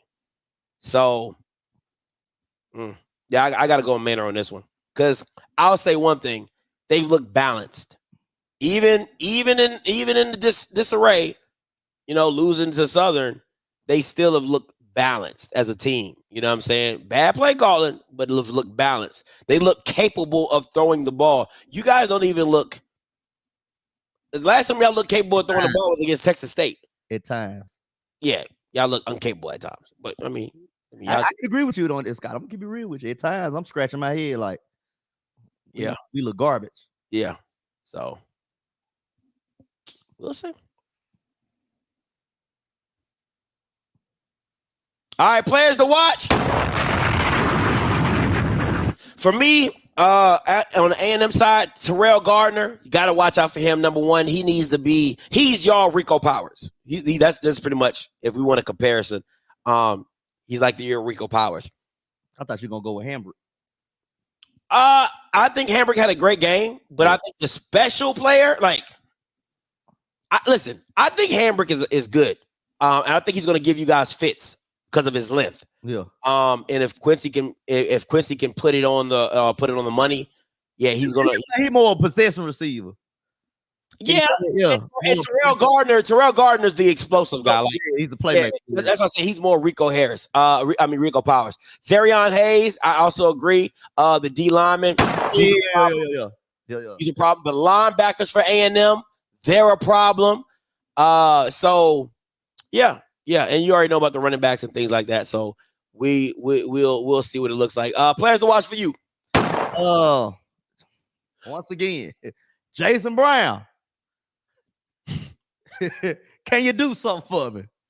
Jason Brown, please, can you do something for me? Show a little rich flex for me. Yes, Jason Brown, just please show up. And I'm gonna go with the entire defense. I need to see our defense getting back to the dark side ways, man. We got to get back to the dark side ways. We had flashes of it against Bethune, Scotty, but third down, we got to get some stops on third down. I feel like third down gonna be important offensively and defensively. If we can move the chains on third down and we can get some stops on third down, we'll be okay, Scotty. We good. I mean, that's most, that's what, listen. That's football, but that's what I'm saying. That's mostly football, and that's definitely a final thought. But for me, my final thoughts in this game is it starts and ends with Quincy Casey. Now, if they can establish the run, I think that just makes the game that much easier for him. But he has to be on. Like, he can't be on that underthrowing and I missed. Like, you can't, even though they're not as talented as the teams you've gone against before, you can't make the same mistakes that you've made before, right? You've had the time, you've had a few, you got a few games under your belt. You need to come out and look sharp and crisp and understand how this game is going to flow. And it all goes back to you and how you manage this game. For Jackson, listen, is once again, I'm gonna keep saying it. Don't put too much on Jason Brown. He can't handle it. I honestly believe that he cannot handle it. Don't put too much on him. Don't make this a game of battling quarterbacks, because you'll lose. I really feel that way. If you made it, who's the better quarterback? Who can make you're going to lose. Both secondaries are bad. Let's just be very clear about that. But I think you're going to lose. Allegedly. No, they're both bad. They're both bad. The verdict's still out on the house. No, they're bad. No, they're bad. They're bad. But y'all a Sun Belt team though, so I mean, a Sun Belt team shouldn't have to go through those issues. You know what I'm saying? I'm figuring out, but it is what it is. All right, man. Now you ain't ordering no chicken. I just want to be very clear. Ain't no chicken being ordered. Ooh. Yeah. How many I ordered with Bethune? I think you ordered like 38. It was like 38.10. So yeah, this is probably even more. Your account was suspended, so you just lucky it's at 44. You know what I'm saying? Come on, offense. Y'all are killing me this year. I'm just saying, listen, that just frozen, okay? At least last year we had like 1 or 2 games that'll make up for everything else. Not this year. Oh man, it's real. But I'm gonna go 24-10. I'm gonna go 24-10, man. I had to dumb it down. I had to bring down the number a little bit, but 24-10, I think that's reasonable. Okay, 24-10, all right. Well, you listen, like I said, I came with my team on my chest, and like whoever said it, don't play with it. You gonna jinx them, Scotty? Don't jinx them. That's fine. I ain't jinx Grambling when I picked them to win, so I got it 28-20. 28-20 on my high take. Quincy throws for over 200 with 2 tubs. 28-20. I think it's going to be a good game. I think it's going to be a close game. But A&M pulls it out. I think Quincy makes some good plays. The running back runs the ball. You know what I'm saying? Things like that. Oh, that's a good point. Special teams. Don't get me started. Special teams. We done had 2 weeks to get now. If we come out and we can't get this special team together after 2 weeks, I'm gonna be pissed off. Pissed. I think I was pretty close to one game with y'all's. Now listen. They rolled that pair. Woo, it got a little shaky. It got a little shaky week 4, but we getting in the left. We got a little shaky, so we like, okay, let's get in the left lane. Let's get in the left lane for week 5. Let's get in the left lane for If y'all lose, I'm gonna come back and put a pothole right. Bump in the road, boo boo. Listen, if you get past these Alabama teams, y'all home free until Alcorn. Home free until Alcorn. But yeah, these next 2 games. Listen, I think Alabama State might outcoach themselves. You know what I'm saying? But let's put Demetrius Davis in. Alabama State is don't get me started. They trash, bro. But defensively, they something. You know what I'm saying? But defensively, they Miles. Shit, they couldn't stop Miles. Miles got a better quarterback than y'all. They couldn't stop Miles. That's what I'm saying. Miles got a better quarterback than y'all. D2 program. That UAPBB. That's fair. That's fair. But we'll handle that when we get there. Homecoming too. We'll talk about that next Wednesday. I'll be fired up next Wednesday. Oh, not if you lose. Now if you win, I assume you be. If you lose, I'm still gonna be fired up. It's homecoming. I mean, that's all you already have to look forward to because your season's over. I mean, it's homecoming and just ride off into the sunset, going back to that old Jackson State. The B-hole. Best homecoming. We ain't got to be the greatest. We the best. B-hole. It might not even be packed if you lose to Alabama. It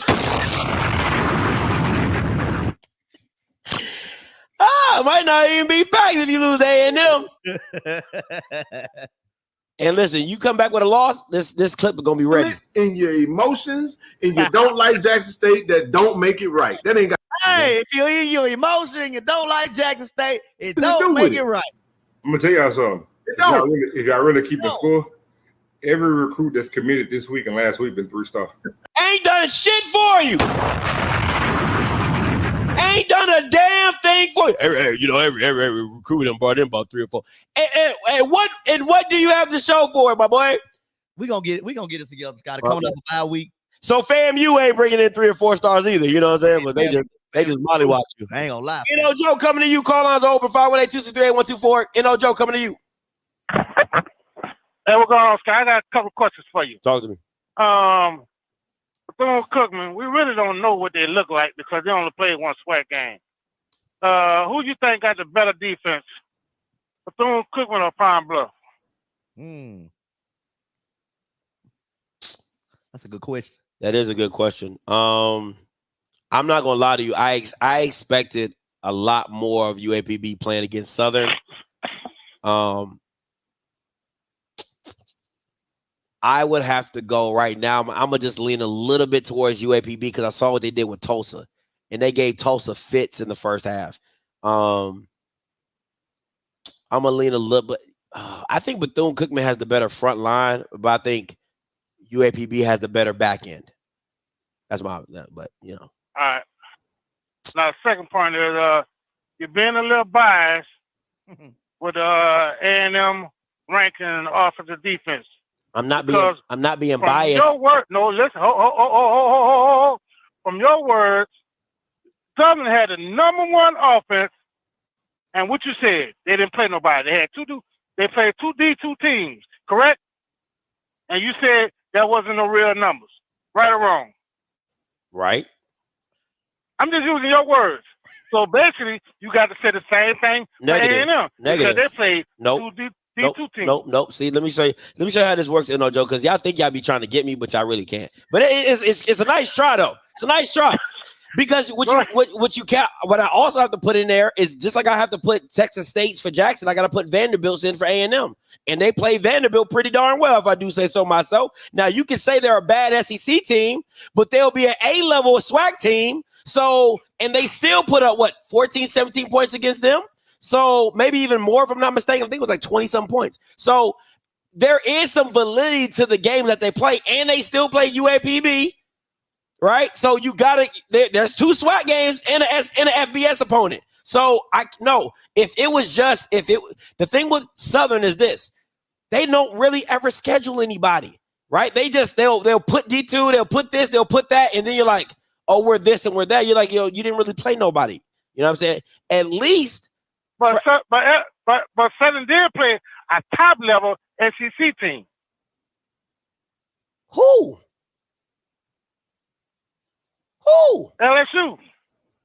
They played LSU that year. And how many points they score? Last year. How many points they score? A touchdown? I think it was 7 points. Yeah. So it could be a little extra because you know what I mean? It's the same thing. I mean, I don't consider it the same thing, but I mean, now if they put up 21 against, because Grambling, I think Grambling put up. Oh, they could have had a lot more points. Grambling, I think put up. Yeah, Grambling could have had a lot. Yeah, I think Grambling put up about 14 against LSU. Yeah. No, they didn't. No. Was it 10 or 14? It was like 3. No, it wasn't. They scored a touchdown. They scored a touchdown. Oh, hell no. 10. The game didn't get away until the second half. That's what I'm saying. LSU. So, they said they scored 17 against LSU. So. Yeah, the game didn't get away till the second half. I just want to throw that out there. Maybe that, because they played 2D2 teams. So, and what was the score against Vanderbilt? Let me see. It was 13-47. 13-47. All right. So basically, LSU put half the points up against Southern put half the points up against a top-notch team, and Alabama A&M put up 13 against a lower-level SEC team. You still listen. So it's basically about the same thing, right? Really? I guess you can count it. You can count it the same thing. I'm trying, Mike. Hey, your point is valid. At the end of the day, it got to be an asterisk besides with number 3 defense, number 3 offense for A&M. They play. I don't get how that same asterisk doesn't get put towards. They played Lane and they played. How does that asterisk not get put by South Carolina State? I'm just asking. South Carolina State is in the MEAC. They are a D1 program. Dog, the way that they were playing was absolutely ass. Oh, no. D1 program, Scotty. I'm just confused. Okay. And yeah, okay.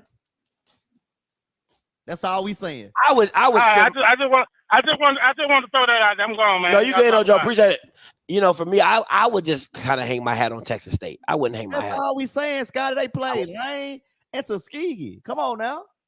Lane beat Tennessee State last year. I'm just saying, possible. Mr. D, coming to you. Scotty, what's going on, my brother? What's good? Hey, did you look out your door? I hear some running around there. I hear some poops coming out. Mm-mm. You better go get that broom. That girl is upstairs in her room. Tied a shoestring around her diaper. I would not play with her. Hey, wait, let me ask you a question. Is this what happens when your wife goes out of town? Man, stuff just goes kaput, man. Of course, hey, make sure when you leave town again that you leave your husband with some huggies and some wipes by the door. But anyway, hey, so Mike, I got another bet for you. Here we go. Are you ready for this? I might consider it. What you got? Okay, let's put another 100 on it. On Saturday? Yeah, that you all gonna lose. We coming off a bye week. Yeah, a donation will go to Jackson. Go to Jackson State, even though I would hate writing that check, but I'll take it. Let's go. For it? Yeah, let's go. What do you gotta do if they lose? Now, if they lose, oh man, I need you to send some money over to FAMU or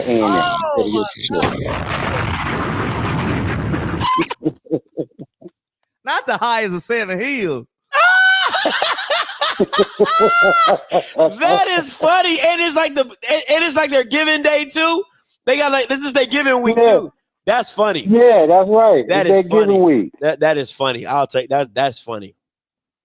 I'll take it. I got faith in my So let's Tigers. look at FAMU. You get 100 to FAMU. Let's go. I got faith in my Tigers. Let's go.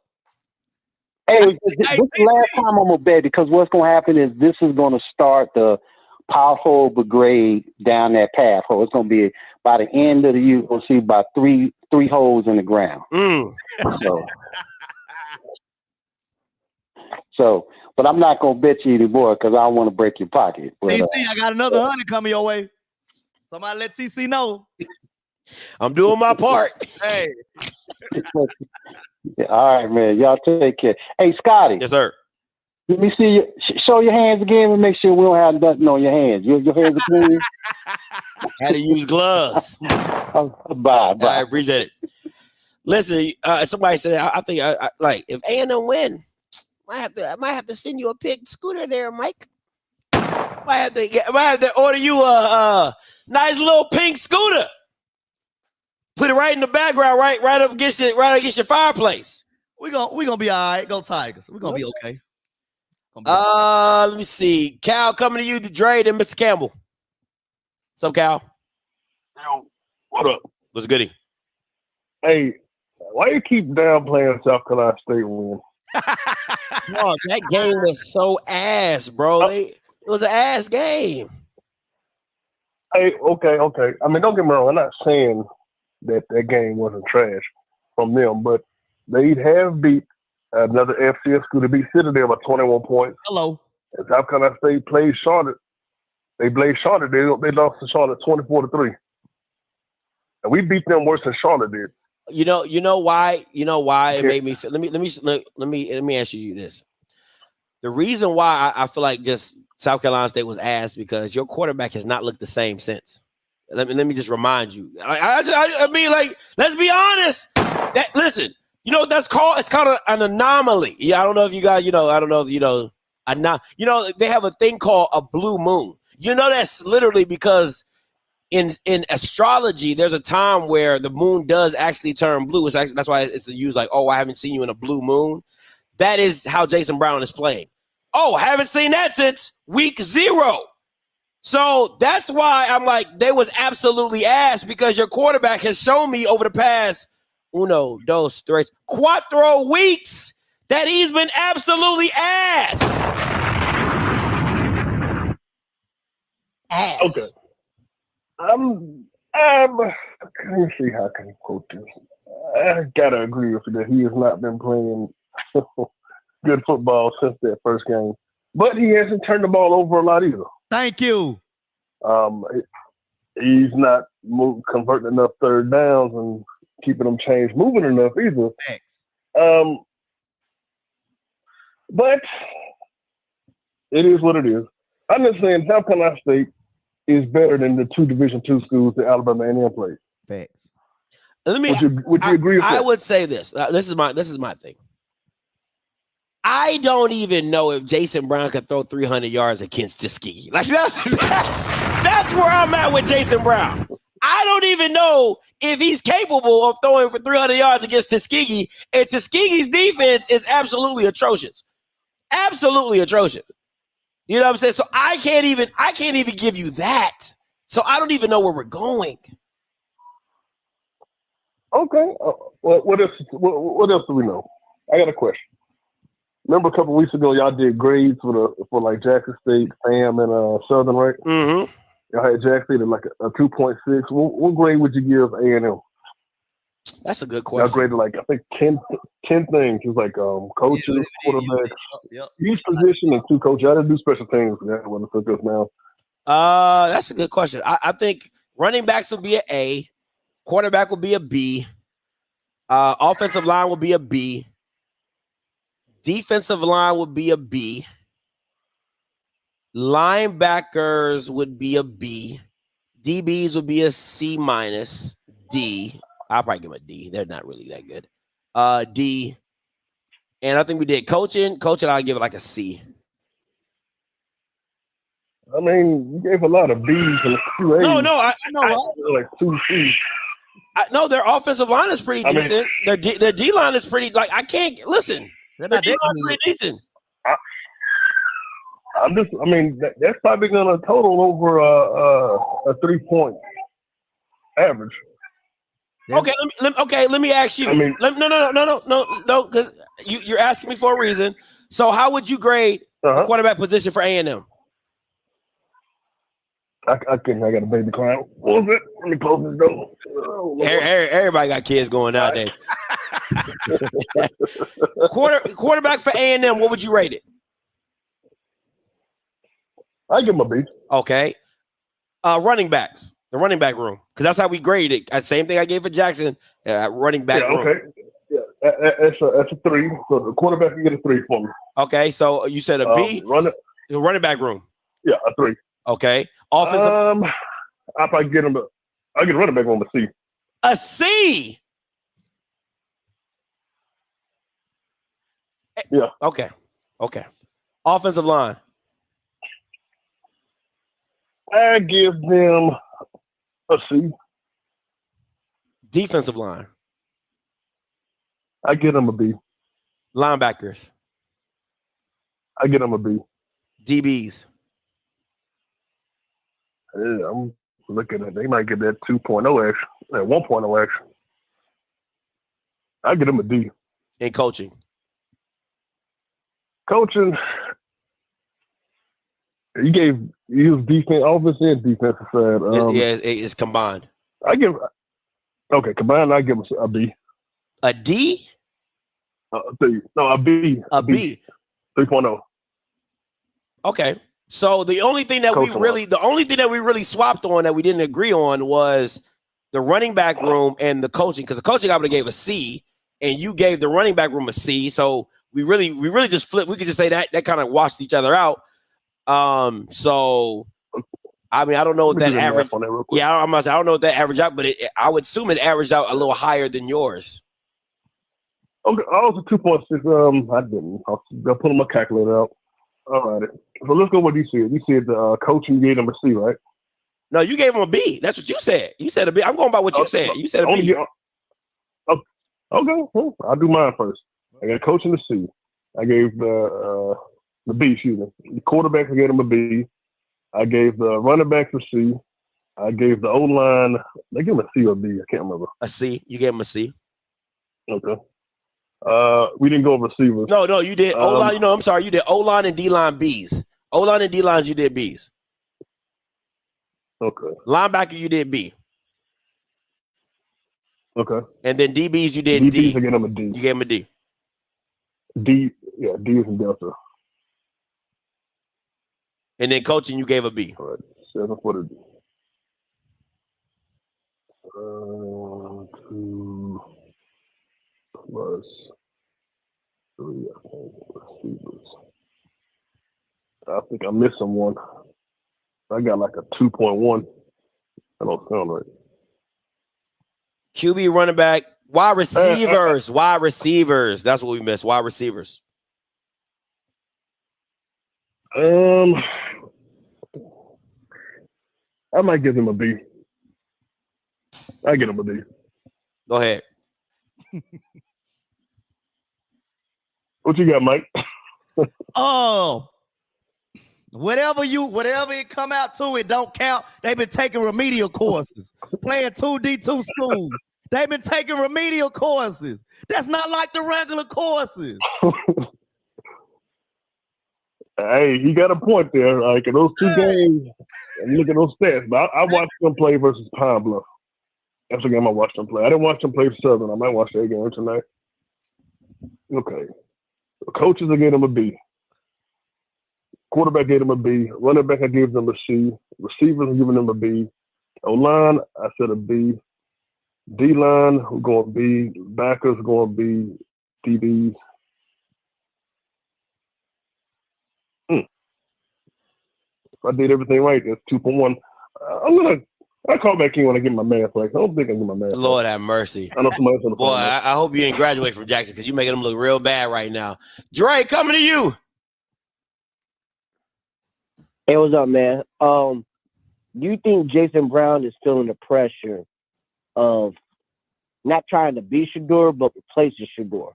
You know what I'm saying? Like, I mean, I know they're a good running team, but for him to be so bad as a 8-year veteran, basically, you know, that's what makes it like, worse. like, that is what you don't makes it bring him in worse. for that. Jesus.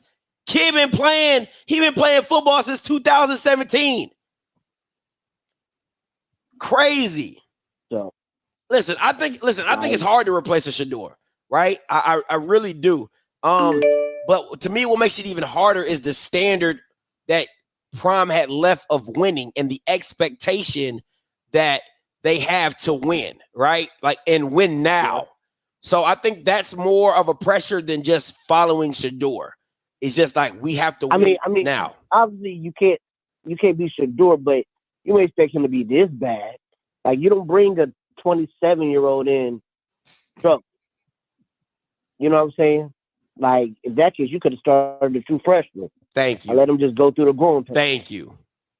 Yeah, go ahead, Mike. That's you, Mike. That's all you. That is all you. My boy gonna prove y'all wrong, man. Oh, great response, Mike.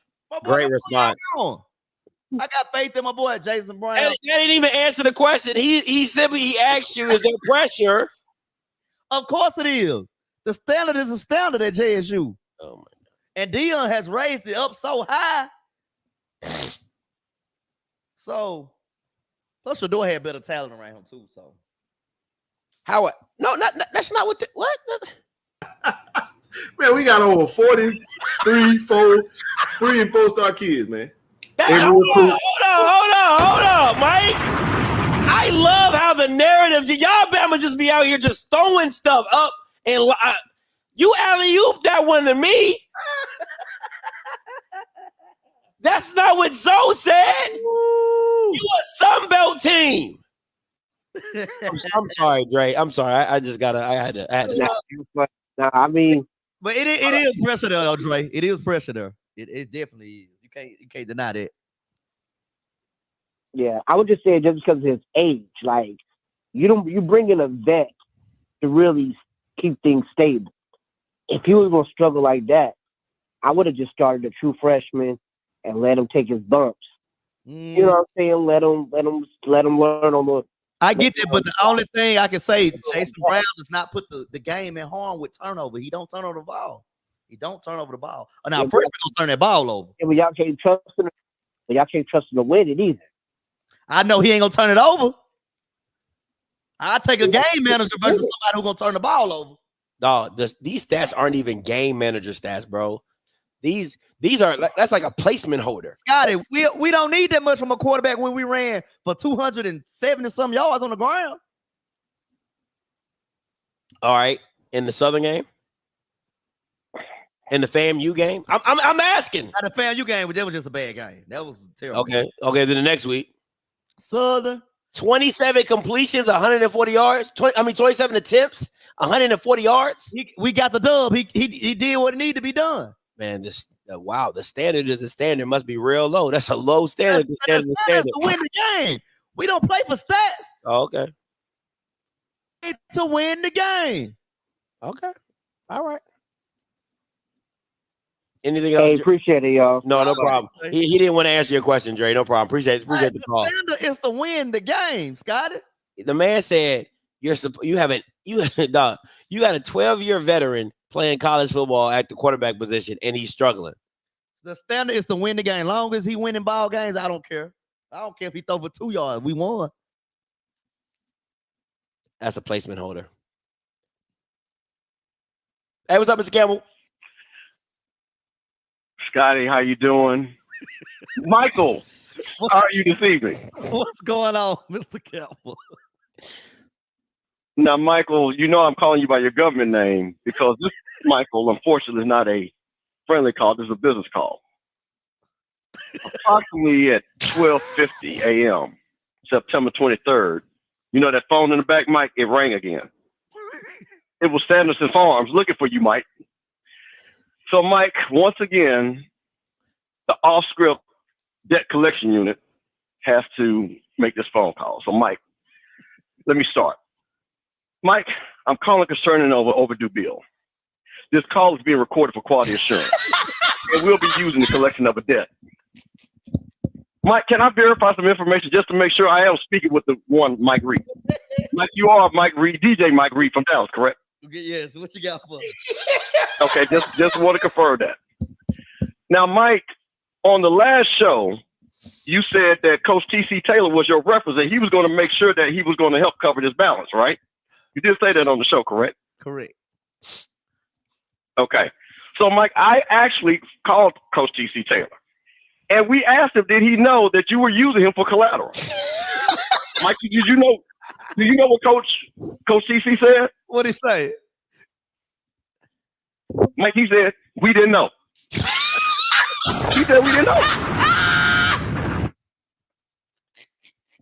So, Mike, that concerned me because you put him as a credit collateral reference, and he said, we didn't know. And then he asked the other coaches, and they said they didn't know either. So that was concerning. So, Mike, here's the thing. You see you're at a minus 44. Now, Mike, we have a bill here for 44 wings that is currently 14 days past due. Now, Mike, I know it's very easy to forget about bills, but I would hate to see for this to go on your credit report. Mike, our policy is to send this bill for more than 14 days overdue to a collection agency. But, Mike, if you make sure that these picks are correct this Saturday, we won't have to do that. I think I can get it back out of season. Now, I thought you were going to have your bill paid off by Arkansas Pine Bluff. But, Mike, it looked like I might even have to push that back a little bit further. Mike, you were skirting on the Texas Southern game almost to the Alcorn game. So, Mike, I just wanted to call in, and this is more of a courtesy call to make sure that your wing payment will be on time. Because as soon as that game is over, you know Sanderson Farms is going to call that bat phone in the back. Okay? So I wanted to make sure because you missed the payment last week. Coach Taylor didn't know anything about the collateral because he didn't know. And we just wanted to make sure because, Mike, we do not want this to go on your credit. So, you know, Mike, I don't like this part of the job. I'm used to solving crimes, helping people. Mike, this is the ugly part of this job. I just want to make sure that you were aware that you had missed the payment, okay? Now, you know, I just want to make you aware of that. Just wanted to make you aware of that, okay? Mr. Campbell, I should be good by the end of the season. I think I could come back a little bit by a little bit. Because we got a fairly easy schedule. See, Mike, you the type of person, as everybody's watching this picture, so you the type of person that will spend money on clothes and not pay your bills. Like, cause clearly, now I want you to be that guy now, Mike. All right? I don't want you to be that guy. Hey, just be waiting. I want you to maintain good credit. You're a young brother.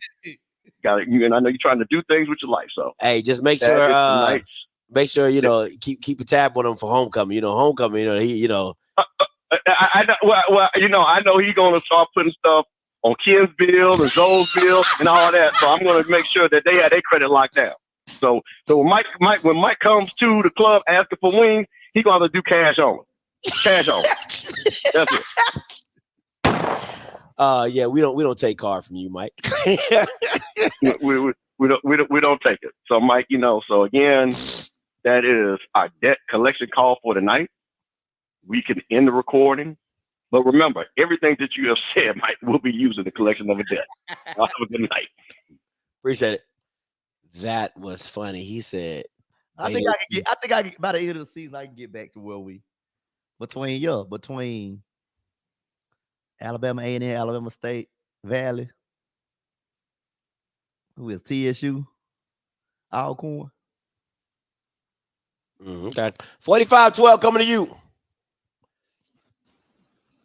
Peace, Scotty. Peace, Mike. What's going on, family? What's good? What's good? Talk to us.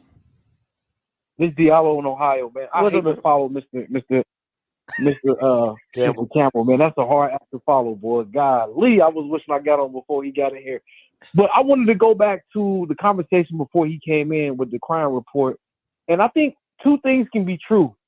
What Mike in the one caller talked about Jason Brown not having a great season. Like, let's be clear, he's not having a great season, but I don't think he's having a horrible season. I don't think he's done anything that caused them to lose the 2 games they lost.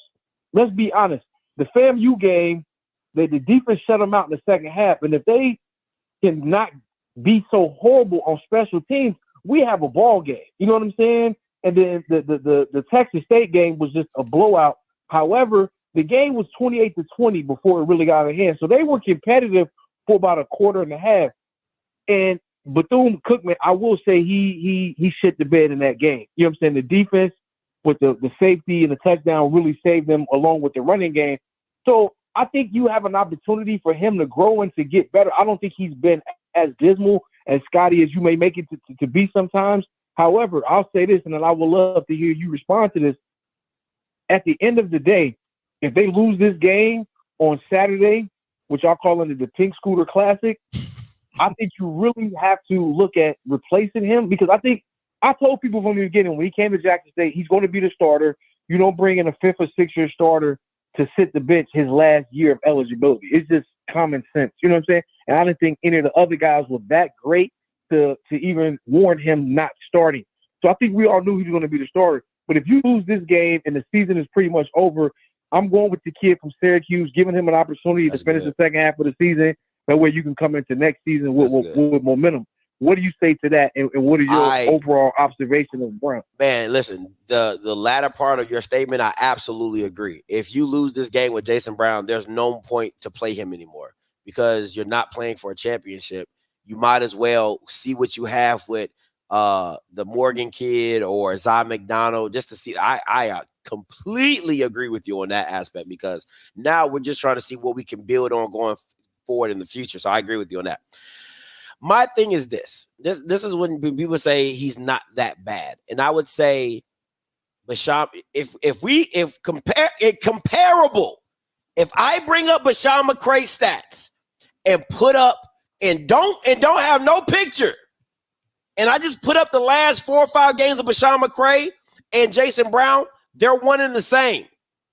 They're really one and the same. And those games, Southern won. The Valley game, the Grambling game, they won those games, but I don't want to cut you off, Scotty, but I got to interject here if you don't mind. The one glaring difference between those two, Brown hasn't turned the ball over a lot. McCray was the turnover machine. We know he used to give the ball away, whether it's interceptions, fumbling the ball. You know what I'm saying? So we have to at least admit that portion of the difference in the two players' games. No, because they still came out with wins. So it didn't affect the game. Like, even though Jason Brown threw for 90 yards, I mean, they won, right? Even though if Basham McCray threw an interception and threw a touchdown and had 110 yards, they still won. So what's the real difference if we're talking about comparable? We're talking about comparable. But if you're turning the ball over like a turnover machine, you're making it a more of an uphill battle for your defense and special teams to try to keep you in the game. If he doesn't turn the ball over, Southern wins those games comfortable. You know what I'm saying? They won those games. Barely winning those games. They won those games. They barely beat Bethune. And he didn't turn the ball over. Prime example. I'm gonna give you a prime example right here. If he's not turning the ball over, they win those games comfortably. They were barely squeaking out of games because of his turnover. Prime example. If Bubba plays the whole SWAC championship game last year, they win. We're looking at they win. We looking at an upset of epic proportions. Yeah, they win. You know what I'm saying? Like, he was that bad in the first half to where his team didn't even have a chance to come back, and they still almost had an opportunity to do so. So that's how bad he was playing. I don't think it's fair to say we've seen Brown play that bad. You know what I'm saying? At FAMU, he was that bad. 2 losses that everybody expected them to lose. At FAMU, he was that bad. If you bench him, he was that bad. So, Scotty, I don't think so. They said he had an injury, which I don't know if it was true or not, but they took him out the game. But I mean, that game was lost, on my opinion, solely on special teams.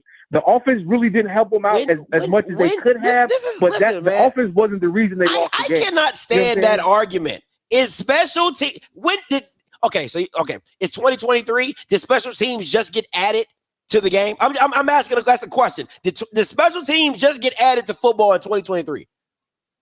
Absolutely not. So why is it just oh my God? If it wasn't for that is a part of the game. That's why they kick it. That's why they punt it. That's why they do field goals. It is all a part of the game. So to come on here and say, oh, if it wasn't for special teams, that's like saying, oh, if my defense was better, or oh, if I didn't give you 5 sacks in the game. It's all a part of the game. You cannot isolate it. I'm not saying it's not a part of this game, Scotty. I've never said it wasn't. But you're saying if it wasn't, no. But you're saying if it wasn't for, it's 3 phases of football. We all understand that. So why are you isolating it to say, well, if it wasn't for special teams, it's a part of the game?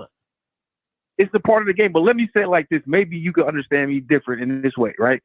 Offense and defense plays a substantial amount more snaps per game than special teams, right? So if you can allow the special teams not to get out of hand with the amount of plays that they get, you give yourself an opportunity to win a game. It's nowhere near as many punts, field goals, kickoffs as it is offensive and defensive snaps. Jackson State just did a horrible job from beginning to end of that game overall in special teams. And I'm not saying that's the main reason they lost the game, but it was a big chunk of the main reason they lost the game. If that makes any sense. You said you literally just said if the special teams did not get out of hand, that is a different game. So to me, hold up. It would have been a closer game. No. I'll let you go. So to me, if you're telling me that special teams is, let's say, maybe 1/3, I'll say 1/8 of a game, right? And you let 1/8 of a game dictate the other factions of the game, that just tells me how bad of a team you really are, because they only scored a touchdown on the kickoff return. What else did they score from on special teams? I'm asking. It's not. I'm asking. They didn't score anywhere else from that. Then. Can I respond, Scotty? Okay, then. Can I respond? Go ahead. Can I respond? They did not score anywhere else in the special teams. However, you're being facetious because you're not telling the whole story. Their special teams set their offense up on the other side of the 50-yard line at least 3 other times in that game. They shut them out. They shut them out in the second half. Teams as well. They shut them out in the second half. They couldn't stop them. Right, and that's why you're proving. That's why you're proving my point. You are absolutely correct. They shut them out and did a better job on special teams in the second half. But the way they shot themselves in the foot in the first half, it made it more of an uphill battle. That's all I'm saying. The problem that I have is this: people act like I hate when people say this. Well, if this happened, then this would have happened, or if this didn't happen, then this would have happened. Right? My situation is this: you're giving. I always say this. Because people say, oh, they shut them out in the second half. You had a lot of drives in the first half to score points. What happened? It wasn't all special teams. You couldn't score. FAMU stopped you. So for you to put the whole game, a block kick. Somebody said a block kick. Okay, cool. That didn't score a touchdown. It resulted in a touchdown, but that special teams play did not score a touchdown. They could have stopped them and got them to a field goal. They get a kickoff return. They get a punt return that flips the field. Once again, you can still stop the other team if they do not score. You cannot put the blame on. You can't just say, oh, special teams, this, special teams, that, when they had to go in and score those points. And then, if you want to get even more technical, when they had a chance to stop FAMU ran it up and down on their throat.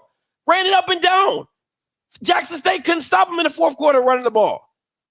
So I'm just nothing you saying is incorrect. So how is this conversation only come down to special teams? And again, I'm not saying it only comes down to special teams. I said that was a hindrance to them having the chance to make it a manageable game.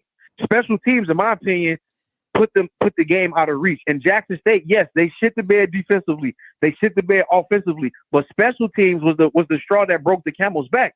If they can play special teams half better than what they did that game, it would have been a better overall game. That's all I'm saying. I'm not taking nothing away from FAMU and what they did. You know what I'm saying? I thought it was a solid game if Jackson State could have corrected some of their special team errors and made it a better competitive game. That's all I'm saying. No. Everything you said is correct. I'm not saying you're wrong. I'm just saying don't discount how the special teams gave them an advantage in that game. That's all I'm saying.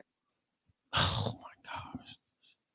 Dog, it doesn't make sense how you can say 1/3, 1/8, or because you clearly said the snaps that offense and defense have overshadow special teams. So for you to break it all, for you to make the assumption that only because of special teams is the reason why they won that game, it's a false narrative. I never said that, Scott. That's what you're. That's what you're. I never said special teams was the reason they won the game. Yes, it is. When you say yes, it is. When you say I never said if that. it wasn't, this is what you said. If it wasn't for the special teams, it's a different game. That means you can surmise that special teams help FAMU win the game, and that is not true. That is not true. When I never said the special teams is the reason why FAMU won the game. I said it could have been a better game and a more. That's not what you said when you initially called. That's not what you said. Go back and listen to the playback. Go back and listen to the play. Man, when Key coming back home, man, you on edge, man. I'm just saying that's what you said, though. You called in and said, Scotty, I'm telling you, if it wasn't for special teams, this is a different game. And I'm like, that means without that, the game is not in hand. That's not true. I mean, what was the final score of the game? 28-10. Mike Reed, if you could correct me, was that the final score? Which game? Of FAMU and Jackson State. Was it 38-10? I think it was 38-10. Well, okay. I thought it was 28-10 because I thought they shut them out in the second half. They had 28 points at halftime. They didn't score in the second half. Either way, my only point I'm trying to make is it wasn't like it was a 30 to 40 point blowout. If they can correct some of those things, you have a better contested game. That's all I said from the very beginning, brother. That's not what you said. All I was saying. That's not what you said. It's not what you said. Okay. I'm gonna go back and record it, and I'm gonna DM it to you, brother. All right, too easy.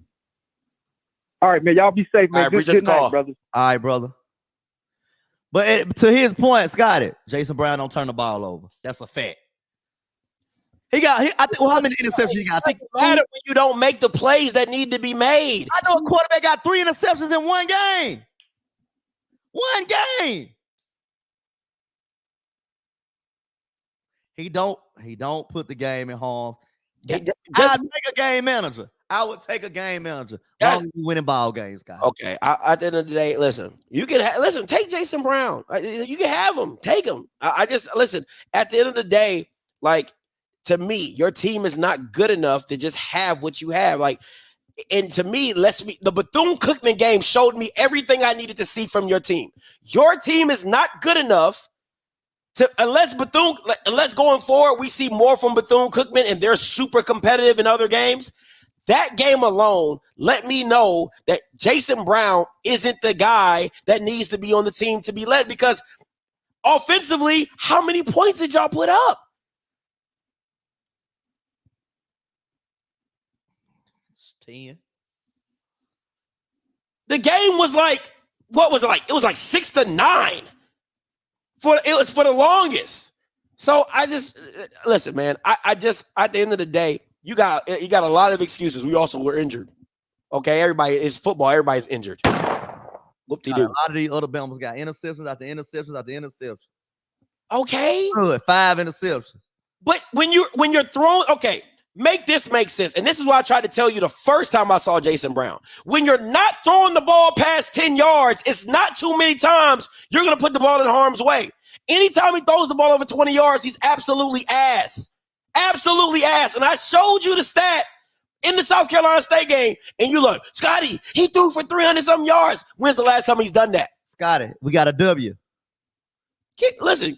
Win the game. Herm Edwards said it best. You're right. And when you needed him the most, you scored 10 points. Hey. When you needed him the most, game manager, right? You got tip. That's what happens when you have a game manager. Because when you need him to step up in big games and make plays, then you don't want a game manager. You want a quarterback. He go out and throw for 300 Saturday. What's the narrative? Oh, I already told you, A&M defense is trash. Hezekiah. DBs are bad. I've already said the DBs are bad. Hezekiah, there it is. I've already said the DBs are bad. It's no different than what I said about Quincy Casey. If he goes out and throws against someone y'all, your DBs are trash. Okay. Is that not true? So what's the narrative? If Quincy goes out and throws for 300 yards, what's the narrative? You can come back in here and say the same thing like what? Our DBs ain't what? No, I'm just going to say our defense just. Your DBs are trash. Like that's what you're going to say. You're going to say your DBs are trash, which everybody else knows. 8258 coming to you. Hey, how you doing, Scott? It's Marquise. What's up, Marquise? Yeah, what's going on, Mike? What's up with it, Marquise? Well, come on, talk. Give me a good score prediction this week now. Yeah. I got the score 24-7 by 17. JSU. Okay. Yeah. I'm sorry about that arguing with y'all been doing. So I apologize for it. Aren't you a PV guy, Marquise? No, man, no. Mm-hmm. But I'm just an alternate. Okay. You had to... I'm just an alternate. So yeah, but but that's my score prediction. I appreciate it, Marquise. All right. I know I've heard you calling for PV a few times. Yeah. Marquise gonna call every week, get that score position. 1320 coming to you.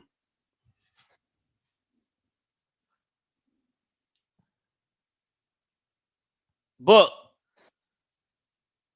Yo, yeah, you live. You got me script? Yeah, I got you. All right. Hey, so like, don't get me wrong, man. You know, I'm through and through. But here's my thing with Jason Brown, and kind of got spoiled with seasons past. But his play cannot overcome any deficiencies in the game, right? Hence him being a game manager. Now, in his defense, against Bethune-Cookman, he had a touchdown get dropped, right? He had another pivotal pass get dropped, right? We don't have clutch cats like we used to. Everybody got to get the groove back on. But my thing is, aside of all of that, the only thing we can depend on to show up, right, is that front four on defense and that run game, right? So let's just lean behind that. Right now, right, we're good enough to win 8 out of the 11 games we're gonna play this year. Facts. You know, I think that Alabama State is gonna be real. Just because I think they defense, they're gonna show up to play just because they're gonna get up for us. But I mean, as long as we don't act too much to Jason Brown, and and people come through for him on the other end too, got to be fair. There's been some pivotal drops in a couple of games. He had another game we had some drops against too. I think we'll be all right. But because they're not used to getting the ball. They're like, oh wow, I'm surprised I got throwing the ball. Oh shoot. But the thing that concerns me the most about Jason Brown, and I will say this, the thing that concerns me the most about Jason Brown that we didn't have with two, and this is not a comparison between the two, but it is the thing that I think we missed the most is there are times in the game where you can visibly see Jason Brown shook and or frustrated. And the offense starts to nosedive with him. That's my whole problem. I was at FAMU. I was at, when South Carolina State, we were riding high. It was looking good. Oh, yeah, we was on top of the world then. Yeah, I was at FAMU, right? He looked shook. I don't know if he was hurt, but he looked shook, right? You watch him play Southern, say what you want to, our linebacker playing what he used to, but defense kind of kept the pressure off of him. And then we just got some fast dudes that put the ball in there. I didn't see really a pass get thrown. We got some cats that can just blaze out of the backfield, right? So anyway, just don't put too much pressure on him and we'll be all right. But my thing is he can't look shook like that. Zach McDonald comes in and it's evident from the first time his hand get on the laces, he trying to make something happen. Yeah. Yeah. I can agree with it. I can agree with it. That's what I'm looking for. That's what I'm feeling. Like that McDonald brings energy. Yeah. Like I he puts agree. gas in it. Yeah, he turned. That's my only thing with Jason Brown, man. He's cool, I got it, all that. But when he gets shook or his like emotions go down, you can see it. It's like it take gas out of the offense. That's a good. I think that's a good point because I think you see it in the like. Let's say if it's a hitch and he misses it, if it's a rollout and he miss, like when he just have his head down. Yeah, when he just misses throws. Yeah, I'm like what? You got to have a short memory, but man, that's my only thing. But I will say this: his experience comes through, right? That's where not making mistakes come in at. But I don't know, man. I just been spoiled, but I'm like, hey, man, that's cool. We can roll the clock back to 1986. Let's just run it down these Bama throat all year long, Mike Reed. Hello, hey, I'll take a game manager. Run the ball, play defense. Nah, see, one thing I love about you, Bama, play defense. You know what I love about you, Bama, is how y'all so quick to just jump from one narrative to another. Because wait a minute. I know you think I was gonna come in, be critical, but not go out hot stepping with the phone. I know you think that. 1400 Lynch Street don't lay down for now. What is Nah, but because when Maurice Harris got picked, all I heard, Malik Willis and all that, it's gonna be throwing around. We gonna do this and we gonna do that. Now y'all look like the 1987 Bears. No, I'm not rocking with that. Hold on. We had to figure out what type of team we were. In that camp, I was never in that camp. I was in the camp when we got TC. He's like, he's going to build a W.C. Gordon team. Anybody knew what he was saying knew that we're going to have a line and we're going to have a run game, right? The run game is going to be the run game first. We've had some receivers go to the NFL. We got receivers who probably should be in the Hall of Fame now, like, Jimmy Smith. But we had running backs. We had a run game with them, right? So that's what I'm looking for. I'm just looking for, I just be honest, just spoiled with quarterback play. It is what it is.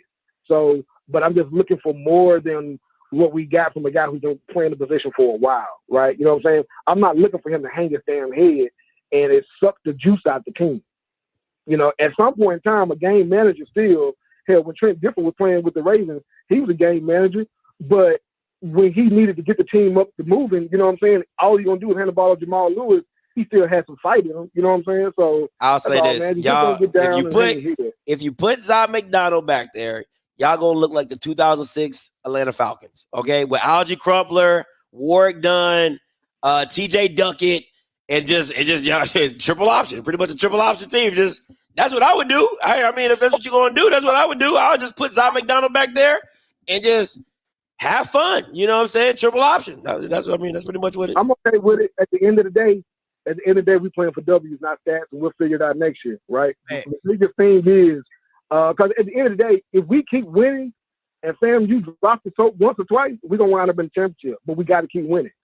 We can't go in with these ifs, ands, and maybes every week. That's all. Okay, I respect it, Book. Let's see if you be high stepping this weekend though. Oh, I'm high stepping no matter what. Got me some new payroll. I'm high stepping no matter what. I'm happy for you. Wow. All right. All right, Book. Appreciate it, bro.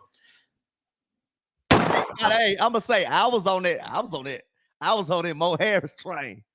But after a couple weeks, we found out what type of team we were, and then I was like, okay, we're a ground and pound team, and that's what we gonna do. I'm just telling you what I was not. That's not the narrative I was hearing around these YouTube streets. It took us a while to figure out what type of team we were. Oh, okay. And then you said you were that talented, just it got nothing to do with it.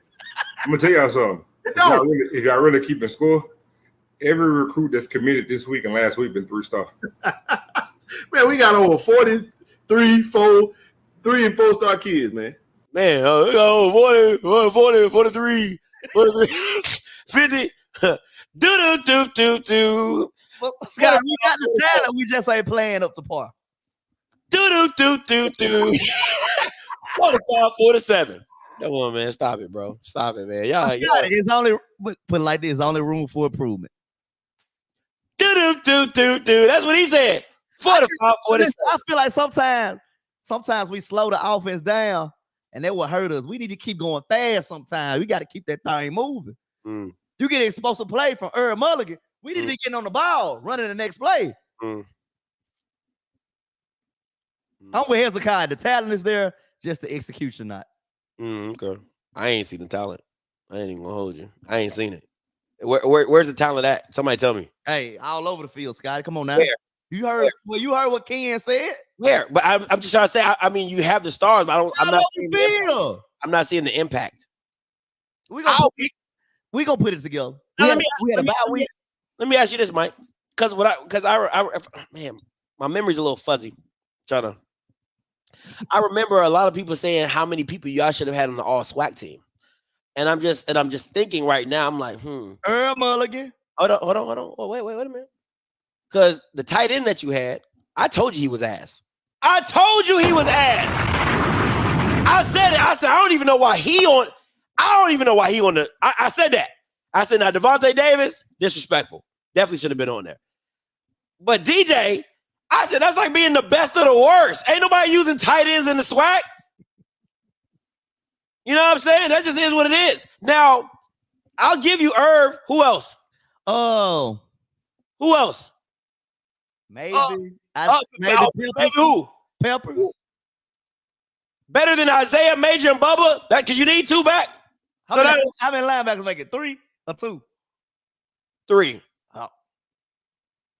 I'll give you Peppers. Yeah. Okay, that's 2. That's 2. Tim Stewart can make a case. Who? Tim Stewart. What do he play? Jackson. He's in the secondary. He can make a case. Nobody in your secondary. Ain't nobody going in your secondary. Ain't nobody going in your secondary. Okay. Move that out of the way. Move on. Jeremiah Williams, I'll give you that. Jeremiah Williams, I'll give you that one. Rico Powers can make a case. Because you get 2 receivers. Marcus Riley, right? Hey, Marcus Riley, that's my boy. Hey. Keyshawn Johnson, you ain't getting in front of him. Cherie, you ain't getting in front of him. You're not getting in front of him because we're talking about production now. You know how the SWAC get down in production. Cherie made the preseason in it. Yeah. Oh, yeah, so he gonna yell. You know what I'm saying? So you got Keyshawn, Marcus, Shareed. You can throw Hambrick in there because he's had more production than because remember, it's all about production. It's all about production. Okay. And Rico don't have the production. I'm trying to think of somebody else. Okay. Keep thinking. Guthrie might can make it. Yeah, no. Negative. He might be. I'm not picking him over Javon. That's the safety at FAMU. Evan Henry. We still got a lot of football to play, Scott. Yeah, no. Listen. You might get some Bama's. We can get some Bama's on there now. You might get 4 Bama's. We can get some Bama's on there. You might get 4. Hey, Reese, coming to you. What's up? What's up, Scotty? What's up, Reese? Reese, dog. What's up, Mike? So I got a question. Who needs this win more, Jackson State or A&M? Jackson. And my second question is, if A&M wins, is this a good momentum swing going into the Grambling game next week? Any win is a good momentum, point blank, period. But I think Jackson needed more because they're the favorite. You're supposed to win this game if you're Jackson. I mean, you've been beating it's like beating on your little cousin forever. Like you just be like, bro, like you don't. I would keep trying. Like, bro, you're not going to beat me. You know what I'm saying? So I think Jackson needs it more, in my personal opinion. I mean, Connor Maynor might need it individually for his job. Yeah, that's a good one. I would say individually. Yeah, individually, Connor Maynor needs it for his job, but for like a program, Jackson needs it for a program. I do got one more question. So we're talking about coaching staff. Let's say 30 seconds left on the clock. You won the SWAC championship. Who coaching staff would you take to make the right call in that moment? Say it again, Reese. So let's say if you're in the SWAC championship, right, and 30 seconds left on the clock, you need to make that one play to win the game. Which coaching staff would you pick to make the right call. Ooh. That's a good one because Scotty talks about DT all the time. Scotty and DT be bumping heads because Scotty. I'm going with Coach Mo, man. Man, get out of here. I'm going with Coach Mo. Man, that is just too much of a homer. That's not even going with Hugh Freed, uncle. Yeah. I would probably have to go with Willie. Are we talking about out of the two games or just everybody? No. Between Jackson and A&M. I'm going with DT. It's not even a question. Yeah, I'm going DT. You going DT? Not even a question. Talk about the play calling, Scotty. No, but you didn't hear what I said. See, I'm very particular about what I say, so don't. There's people trying to catch me up. Talk about the play calling. I said DT earlier today. I said DT will always call 3 or 4 plays that you'd be like, "What the fuck, DT?" Like now, earlier I had a problem with DT's play calling because I'm like, bro, you're calling the game like Xavier is running the quarterback when Quincy Casey can't do what Xavier does. That was bothersome to me. Speed options, all that dumb stuff. I'm like, let the boy throw the ball. So that. But if you're talking about somebody that can dial it up, like straight dial it up, DT can dial it up now. Like if you go back and watch, I'm telling you, if you go back and watch that Jackson game of 2022, DT was dialing it up. But Quincy couldn't complete it. I mean, like if you literally go back and watch the game, you'd be like, damn, these Bamas are running open.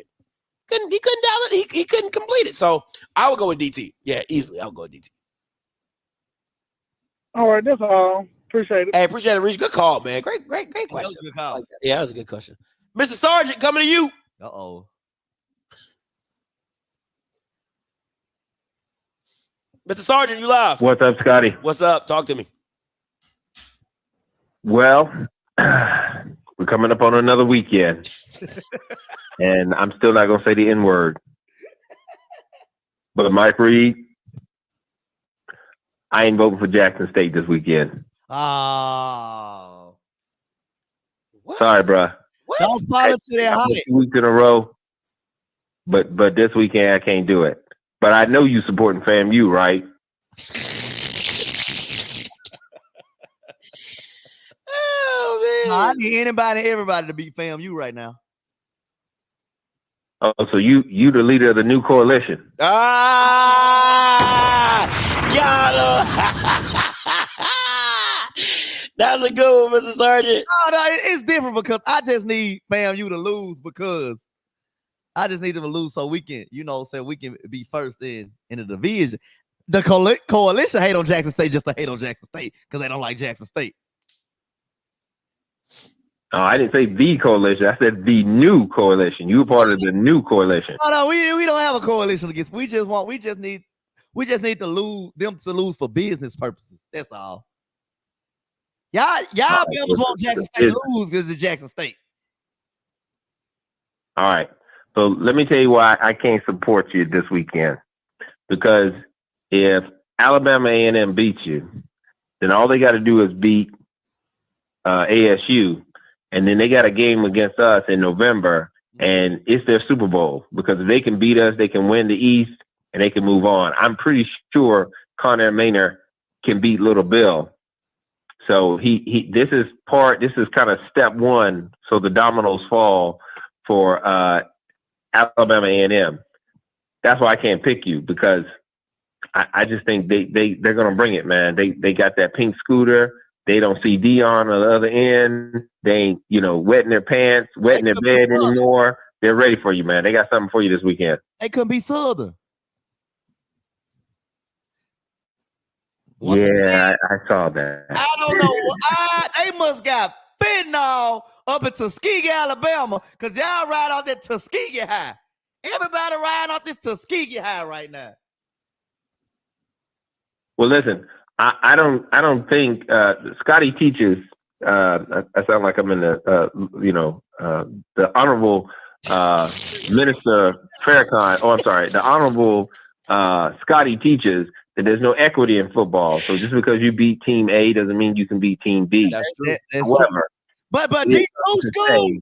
But D2 schools, you ran up your stats against D2 schools. Okay, but see, this is the thing, though, Mike. If he would have played bad, you would have been like, I said that. I said it's a lose-lose against a D2. You play well, they're D2. Correct. You play bad, it's D2. So there's no there's no victory. So what you're supposed to do is go out and dominate. That's what you're supposed to do, and that's what they did. So But let's not put them on this pedestal. Like you said, the number one, the third offense. I'm just giving you what the swag said. It's tainted. It's tainted. Okay. Go ahead, Mr. Sergeant. All right.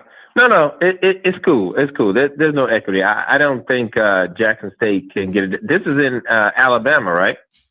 Mobile. Yes, in Mobile, Alabama. Yep. Oh my God! In that horrible stadium in Mobile. Exactly. Okay. Exactly. Bama asking me, am I going? Hell no. Can't get me back to Mobile. Yeah, man. Y'all finna lose pretty bad. Y'all finna lose and get mugged in the parking lot. Facts. Yeah, that man. You know what, brother? I'll pray for you. I'll just pray for you. Make sure you get over the PSTD or whatever you're gonna get from this, man. But Scotty, I gotta go, man. It's getting kind of late. I'll catch up with you in the morning. Yo, Scotty, you gonna do a watch party for the Southern game? Because I don't got ESPNU. Southern and who? Fam? Oh yeah. FAMU, Oh my bad. FAMU. Yeah. Oh yeah, absolutely. I don't know who I want to lose more. Absolutely. I'll be right here. Now I don't show the game, but we definitely gonna, yeah. Yeah. I'll just check in. I got some things I'm gonna be doing, but yeah, man. I don't even know if I really even want to watch it because it's. I mean, FAMU's gonna crush him. The Southern ain't got nothing, man. We're gonna hit that quarterback. He's gonna get stepped on by Isaiah Major. Hey, don't slip up, FAMU. And you just have to look. FAMU just has to beat FAMU. If they can figure out a way to beat FAMU, like Smith used to say last week, everybody do their 111. We can handle Southern just like we've handled them for the past 8 years. Oof. Hey, appreciate the call, Mr. Sergeant. That's how you end it right there. That's a mic drop. That's a mic drop right there because I mean that's how Southern was handling y'all until Deion came. But that's neither here nor there. Damn, Mobile that bad, never been. Listen, okay, let me be very clear. Where the stadium is, it is that bad. Okay, it is exactly that bad. I listen. If I dropped a quarter, I wouldn't pick it up. Okay, I'm just keep pushing. Downtown Mobile is really nice. Downtown Mobile is really nice, really beautiful. Where the stadium is, it's one of those places you want to be caught lacking at nighttime. I'm just gonna keep it honest. I'll just keep that thing on you. Keep that thing on you. That's all I'm gonna say. So I'm not going back to Mobile. You ain't. I ain't. You couldn't pay me to go back to Mobile. 62-33, unless they playing at the South Alabama Stadium, which is beautiful, by the way. Nice. Now I'm talking about nice. Yeah, if they playing at South Alabama Stadium, I'm in there. But if they playing at Lads, I'm not going to that crap. Hey, what's up, Rocky? What's up, my brothers? What's goody? Hey, man. Hey, I hope Jackson State get this one, man. Right? Because I don't want to hear Connell Maynard mouth. Oh my God. He win this game. He gonna cut up in the coaches meeting. He gonna be on 10. Boy, he gonna be on 10. I didn't even think about that. Because this is gonna be the narrative, right? The narrative gonna be if he wins. Without Deion, Jackson State is, a bottom tier or lower tier program. Facts. You know what I mean? That's gonna be the negative. That's gonna be the narrative, right? They're not the boogeyman anymore, And what I really want out of this season right here, I want TC to have respect as a coach. That's what I really want this season to be about. Not necessarily the championship, because I don't think nobody can really beat FAMU when FAMU's playing at the top of their game. But I really would like Jackson State to be, and TC Taylor to be recognized as a legitimate coach in the SWAC. And I think as long as he takes care of business against the schools that he's supposed to take care of business with, he can be recognized as a legitimate coach. And then he can take that into recruiting and the Jackson State brand that, Deion elevated, and he can go do some work, man. I really do. I that's what I really hope. Because if they end up getting tossed up without Deion, they just gonna lose. To me, they could plummet immediately if they end up getting beat by Alcorn and A&M and then Grambling. You know what I mean? I just think it'll just be they'll lose all the juice that Deion put in the program. If TC is not recognized as a legitimate coach. And so But that's what I think. But here's the thing I ask you, Scotty. When has A&M ever won a big game? I wait. My bad. You said when has FAMU ever won a big game? Oh, A&M. When the hell? When has A&M ever won a big game? I mean, they won the match. I mean, for them, it's the Magic City Classic. I mean, they won that 4 years running. So, I mean, other than that, it all depends on against who? Again, I'm talking about against a legitimate football team, against a championship level football team. I mean, that's what I'm saying. Like, if they don't play those teams, you gotta understand the schedule link up. Like, they played FAMU, they played Jackson State. I mean, the FAMU game. I mean, listen. Wait. I get what you're saying. I get what you're saying. Right. The FAMU game, the first time with Bishop Bonnet killed them, on the last play. I mean, like in the fourth quarter. You know what I'm saying? They was up big in that game. The defense, but the defense let them down. So I mean, if we're being honest, A&M has never been a complete team. That's been their biggest issue, that they've never been a complete team. We all knew when Akil was there, it was Akil Glass or nothing, because they didn't have a defense, and that has been a consistent theme for the past couple of years. Now they somewhat have a defense, and now they're trying to find their identity offensively. But I will agree with you. They haven't beat the perennial powers of the SWAC, so no. No, and I'm talking about, I considered, when you talk about a program game, I thought the Southern A&M game was really a program game that was pretty big for the program.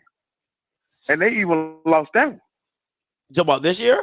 You know, yeah. I mean, to me, I look at it like this, man. I think there's a lot of variables to that, if I'm being honest. If I'm being honest, but it's like if I go into it, they be like, "Oh, Scotty, you're a Quincy Casey homer," and I'll be like, "All right, whatever. Y'all can say whatever y'all want." But I just think there's a lot of variables in that game.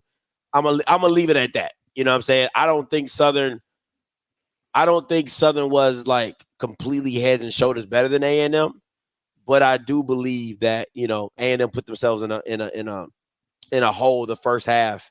You know, just with play calling and not understanding, you know, what they had going for themselves. So, but you know, they lost. And I'm saying this. Jackson State beat Southern not playing a good game. Like, to me, they didn't play a good game in that game. How so? And they still beat Southern. How so? They still beat Southern. How so? Because they didn't consistently move the football. Jackson State, Southern gave them opportunities that they should have capitalized on. It should have really been a blowout, and they couldn't blow Southern out the way they should have. They got interceptions. Yeah, we left points on the field against Southern. We definitely did, Rock. Huh? We definitely left points on the field against Southern. Yeah. And I'm saying Jackson State didn't even play a good game. Like, I would say this. When have they played a good game? Southern just played I think they played a good game the first game of the season. Okay. I thought that was a really solid game. So if we're being honest, then that means they've been doing themselves. Because if you're taking out the outlier of the one game, show me what you are consistently, I'll tell you who you are. Not the outlier. You can't say the outlier is who they are. Consistently, they've been consistently average. So you can't say they didn't play a good game if consistently over the last 4 games they didn't play a good game. Like, that's like me saying Musa is this high-level quarterback, and over the last 4 to 5 games, he has not shown me high-level quarterbacking. That's idiotic. I can't do that. So for you to say that they haven't played a good game, I'm like, well, that's just who Jack State has been for the past 4 games. So I'm not understanding. So you can say that, but I'm gonna say, because of what I seen the first game of the season, right? Because of what I seen the first game of the season, and also the talent they have on the field, I don't think they've put it together against any of that. And I'll say this, man, and I think Jackson State has to understand this. They steal everybody's Super Bowl. And the Jackson State team don't seem like they go into the game with that same kind of juice. You know what I mean? Like, they are still everybody's Super Bowl, man. They went undefeated in the season the last 2 years, bro. And these guys remember all those ass whoopings, and they trying to get them back. And they don't. Other than Mulligan, now Mulligan is balling, but other than him, I can't. Is there another? You know, I ain't seen every snap of every game, but is there another player on offense that's a game breaker? Rico Powers. Other than Mulligan. Go ahead. Rico Powers. That's it. Oh, but he went like a couple games without doing very much at all. Because when you got a quarterback that don't do very much at all, the wide receiver is a dependent. See, I can't stand when Bama's do that. Listen, I am a wide receiver. We are a dependent position. So if the quarterback can't throw it to me, how can I can't throw it to myself? Ask Keyshawn Johnson how that works out for him. And he's just as dynamic as anybody in the SWAC. And he can go a game with 4 targets. So, it's a dependent position. It's not like the running back to where you just turn around and hand the ball to him and he can make something shake. You know, you got to throw it. You got to tell I don't know if Mike knows, but you got to tell Jason Brown you got to throw it to somebody. You know what I'm saying? I don't know if you understand that. But okay, so Scotty, was he locked up in the FAMU game or was he just not like the FAMU game? Jason Brown, the times he had that is a bad example. Listen, I would not use the FAMU. Jason Brown was seeing ghosts. Okay, that is not the game I would use. He got injured. That Bama was seeing ghosts before he got injured. Okay, he was friends with Casper. I mean, you name all the other ghosts. 13 Ghosts. That movie with the horror movie 13 Ghosts. He saw all of them jokers. Okay, so. Yeah, I wouldn't use that game as a good example. You can talk about the Bethune-Cookman game. He had some drops. He had some players that dropped some passes on him. Probably would have put him over. Exactly. I didn't see that game. I didn't see that. I know it was that. It was that bad. You didn't miss nothing. You didn't miss nothing. But he was so injured. Listen to this, Rocky. You know football. He was so injured that they brought him in to do a quarterback pass back. That's how injured he was. He was so injured. Hey, we gonna get the ball to Zion McDonald. We gonna pitch it back to a wide receiver, and he gonna throw it to the quarterback with a messed up hand and ask him to catch the ball. But his hand's so hurt. Okay, just little dumb stuff like that. But but his hand was hurt. Well, I just hope they lean into Mulligan and be that running team. That's all they got. Do play action and build because. Like I say, I'm an old school football dude, and the spread game for me with a guy like Mulligan is a waste of opportunity. Because if you could put some tight ends on the field with him, and you could really line him up and let him really attack the defense over the course of four quarters, that guy could really do some damage. And then I believe Jason Brown could really be effective in the play action game with. Some of the Jackson State wide receivers, but I mean that's not the game. That's not the game they had. That's not the game they play. They play the spread and all that. But if they were to lean into the running game, and here's another thing I think: if they gonna lean into the running game and make Mulligan your primary attack out of the spread, why not just go to Zion McDonald and y'all run like a spread option attack? And do some passing. I literally just said that. I said, if you add Zion McDonald, you pretty much turned into the 2006 Atlanta Falcons, where you had Michael Vick, T.J. Duckett, and Warwick Dunn, and they were just killing Bama's with just running the ball and then play action, throw to Algie Crumpler. Like that's literally what the offense was. So I don't see nothing wrong with that. You know what I'm saying? Because that's all you really have is your running game. That's it. That's all you got. That's all Jackson State is a running attack. Well, I mean, but it's a hell of a running game, though, right? It's a hell of a running game, and this is the last thing. But at the end of the day, man, Jackson State should win this team because they have the better team. If they lose this game, it'll be because they played bad. That'll be the reason why they played bad. You can't tell me now unless Quincy Casey went to sleep a couple weeks ago and woke up a brand new man, a brand new quarterback, and he can wheel and deal back there against Jackson State like he did against Tuskegee, then he's a different man. He's a new quarterback, but I don't think he'll have the time. I don't think he'll have the poise. I just really think it'll be just another Quincy Casey type game. And you know what he does, Scotty, when he got that heat on him. You know what happened. What happens? He gives it to the other team. He gives it to the other team. What and what games do you have to show for that? What games that? No, Casey. I'm asking you. Every game I done seen him against. No, I'm Jackson, asking you how many. He threw it to the other team. So you seen him against one game against Jackson?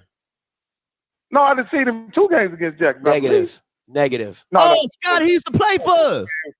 He played one game in the spring. Once again, negative. Rocky don't know what he's talking about. Once again, that's a negative. No. The first, no. Let me show you. Let me school you real quick because you don't know what you're talking about. The first game, he threw interception against somebody last negative, year. And I watched the negative. Game, and they took him right out the game. Nah, you said 2 times that he's played. Let me school you because you don't know what you're talking about. 61-15 was a kill glass. All a kill glass. He played on Thursday night one night against somebody last year, and he threw an interception, and they took him right out the damn game. You're talking about UAB. You're talking about when he played UAB. Yeah. FBS program. No, we're not talking about a SWAT game, an FBS program. So once again, like I said, you don't know what you're talking about. So those games don't count as I'm just saying. I mean, I'm just saying that if you said a Jackson game, that's what you came out your mouth. Oh, I seen him play. No. That's what you said. Yeah, that's what I'm saying. That's what you said. You said I seen him play 2 games at Jackson. That's a lie. It's not. No, it was one game against Jackson, and it was that Thursday night game. And he didn't even throw it. And he didn't even throw the pick against. It wasn't even a pick. It was a fumble. Actually, he got sacked and fumbled, and then he got it. He got it back, and then Xavier came in and threw the interception on a halfback screen. 2 plays later, who threw the pick six? Did he Xavier? Xavier threw the pick six, and he stayed in. And he stayed. I know it's your bad. I know. Because that's what we not going. We're not going to change the narrative with a kid who only started 5 games in his career. That's what people don't understand. He's only started 5 games, and 2 of those games have been the last 2 with Tuskegee and Lane. He didn't even start the Grambling game. He came in the second quarter after Xavier got hurt and led him to a victory. So what are we talking about right now? Did he play the Texas Southern game too? Did he play in the Texas Southern game last year? Because I did watch that game as well. And I thought he played some in the first half, if I remember. And then that other guy played all the second half of the game. The Langford dude played all the second half of the game during the comeback. Is that correct? Xavier. If I'm not mistaken, I think Xavier played that game. No, you're right. No. That one I'm not too sure of. I think Xavier might have played that whole game though. But if not, then it was half and half. It might be. Well, what I'm saying, Scotty, is I've been paying attention to how effective he is, Scotty, because you have been an advocate of his. And so what I'm saying is I haven't seen what you believe is there, Scotty. That's what I'm saying in games. I haven't seen that, right? In the games that I've watched him play, I haven't seen you. Okay, so you watched him play. So you watched him play against a Jackson team, right? That was star-studded. You see him play against that. He threw. I tell you, that was probably one of his worst games I've ever seen in my life. Right, so you see that he comes in against Grambling, leads them to a victory. A&M has never beat Grambling in the last 4 years. He does that. He goes to the Magic City. He plays. He comes up short in that game. Then he starts against. Then they take him out. He doesn't play. He doesn't start anymore throughout that season. He comes back this year. The first time he starts is against Southern. I mean, like that's where we at. We had 3 starts. 4 if you count UAPB in his 3 plays that he had against UAPB where he gets a sack fumble. So we only count starts about. That's all these. What are we supposed to do? Okay. I'm asking. What are you supposed to do if you're a quarterback and you don't have Okay, let's get this. I want to get this. So make this make sense to me. Jason Brown's been playing for 8 years and he looks like ass. Quincy Casey has had 5 starts, and you're telling me that I haven't seen nothing from him. Make that make sense. How do you even compare the two? Okay, I'm not comparing his experience to Jason Brown's experience. I'm saying his level of effectiveness in games has not been to the level where it's given his teams a chance to win in games that I've seen. That's what I'm saying. In the games I've seen. in the games I've seen. And for me, that defines him as a quarterback. Don't Scotty, those are the big games. Again, he's got a game Saturday, and he could completely change the narrative or improve my perception and the perception of everybody else about him. But up to this point, against a sound opponent, right? So here's my deal, Scotty. You pointed out that Jason Brown didn't play nobody the first game, and he was just a benefactor of a poorly ran defense, and he scored all these points. Looked like goddamn Peyton Manning and Tom Brady. That's what you said. And you were able that's to what you do that said. shit right off the bat. That's what you said. But Quincy Casey, go ahead. That's what you said. But Quincy Casey can do he literally did the same thing against Tuskegee, which is a lower level team. I have it. And go ahead. And he does. Go ahead. Finish, Robbie. And that's legit. I didn't say that. I never said it's legit. I've never said. I came on here and said when you're playing a division. You didn't criticize him for it. What are you supposed to? How can I criticize you for 296 and 4 touchdowns? All I can say is this: if you play bad against a D2, they're going to say you suck. If you play good against a D2, they're going to say it's a D2. You can't criticize anything. All you can do is say, criticize Jason Brown right out the gate. Because I can tell the way it looked. It didn't look good. He didn't throw the ball over 10 yards half the game. And then you come on here calling me talking about something. Scotty, you ain't see the play, defender in his face. I said the Bama had nobody but Jesus guarding him. How did he miss that? And then the next 4 games, you see he's been ass. So my assessment of Jason Brown has been very accurate. But how can you have and that's on top of a guy who's been playing for over 8 years at multiple levels. He started at Virginia Tech. He's played at the University of South Carolina. So he's seen defenses at the highest of levels and still looks like ass. So you cannot compare the two in that sense. If anything, Jason Brown should be looking like Musa, but a little bit better, if anything. Jason Brown don't even look like Musa. Hey, Scotty, there's a reason why he was able to transfer down to Jackson and play football. If he was the man anywhere, he wouldn't have transferred. He was the man at St. Francis, PA, in the FCS program, was dogging him for the last 2 years. What I'm saying, the kid has a lot of football under his belt, and he still looks average. I'm saying to you, Quincy Casey has had 5 to 6 starts. My boy Truth sent me some. He did play the A&M game and had a horrible ass game, 12 of 21, 2 NITs. He played against Texas Southern. Xavier comes in and pretty much wins in the game, right? So my thing is this: for a kid who's had over 5 to 6 starts, you beat Grambling. They was, you know what I'm saying? You go out, you do what you're supposed to do. I mean, listen, at the end of the day, all you can do is play who you're supposed to play and do it however you can do it. The only thing I've said about Quincy Casey is his arm talent is crazy. That's what I've always said about Quincy Casey. His arm talent is crazy. I've seen him make throws that I'm just like, yo, this kid is crazy talented. Does he have flaws? Absolutely. He doesn't work the pocket very well. He doesn't have that poise in the pocket. Well, you know where that comes from? You have to play more. You have to play more. Those are things you have to work through. And when you're steady getting pulled in and out, Mike, let me ask you this. If you're a DJ, right, and you got another DJ on the sideline, and you start your set and you mess up, right? And the owner's like, hey, man, nah, you good. Let's get the other guy in there. How is that? How you going? You be like, damn, like, can I not get this right? I mean, I do. This is what I do. Yeah. You get what I'm saying? How could you not become a better DJ if you weren't given the opportunities of doing sets? That is my thing. With any time comes progression. My thing is this. You got one Bama who's been progressing for 8 years. 8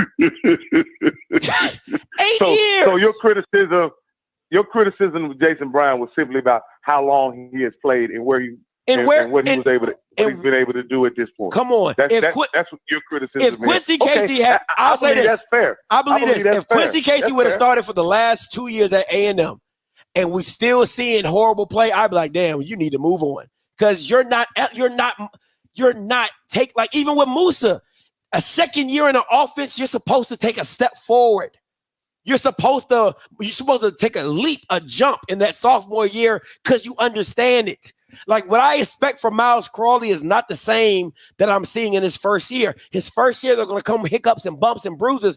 But that next year, under Tony Hall, them Bama should be putting up 35 and they sleep because you understand the offense. So for somebody who's been playing for 8 years to look as bad as he does, that's inexcusable. But Scotty, how this is first year in this offense? 80. Hold on. How long Quincy Case has been in the offense? It's the second year, right? It's the second year. But he hasn't played. But it's his second year in the offense, learning the offense. For me, it's okay. Practice time don't count. For me, it's like this, right? It's how he looks as a quarterback. I can tell, listen, you can look at somebody and say, they just don't have a grasp on the offense. When I look at Jason Brown, he can't make throws. That is the worst part of his game. Is you'll see stuff dive, or it's a 4-yard hit, a 5-yard hitch, 7-yard hitch, or dig or something, and the ball dies. He rolls out, it's wide right. Like I'm like, bro, like those are just quarterback throws that you're supposed to be able to make. That's the issue what I have with Jason Brown is the overthrows, the missed throws, that's the stuff that bothers me. It's the same thing I said about Quincy against Jackson State the first time.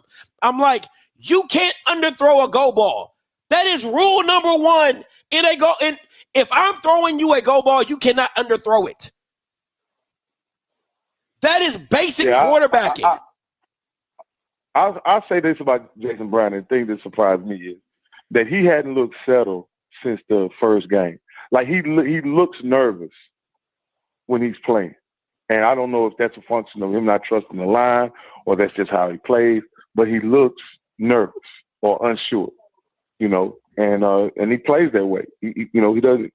I think he has a good arm when he throws it with conviction, but he doesn't seem sure. All right, Rock, I gotta let you go. Gotta let you go, man. Appreciate the call, though. All right, last caller, Smash, coming to you, and we out here.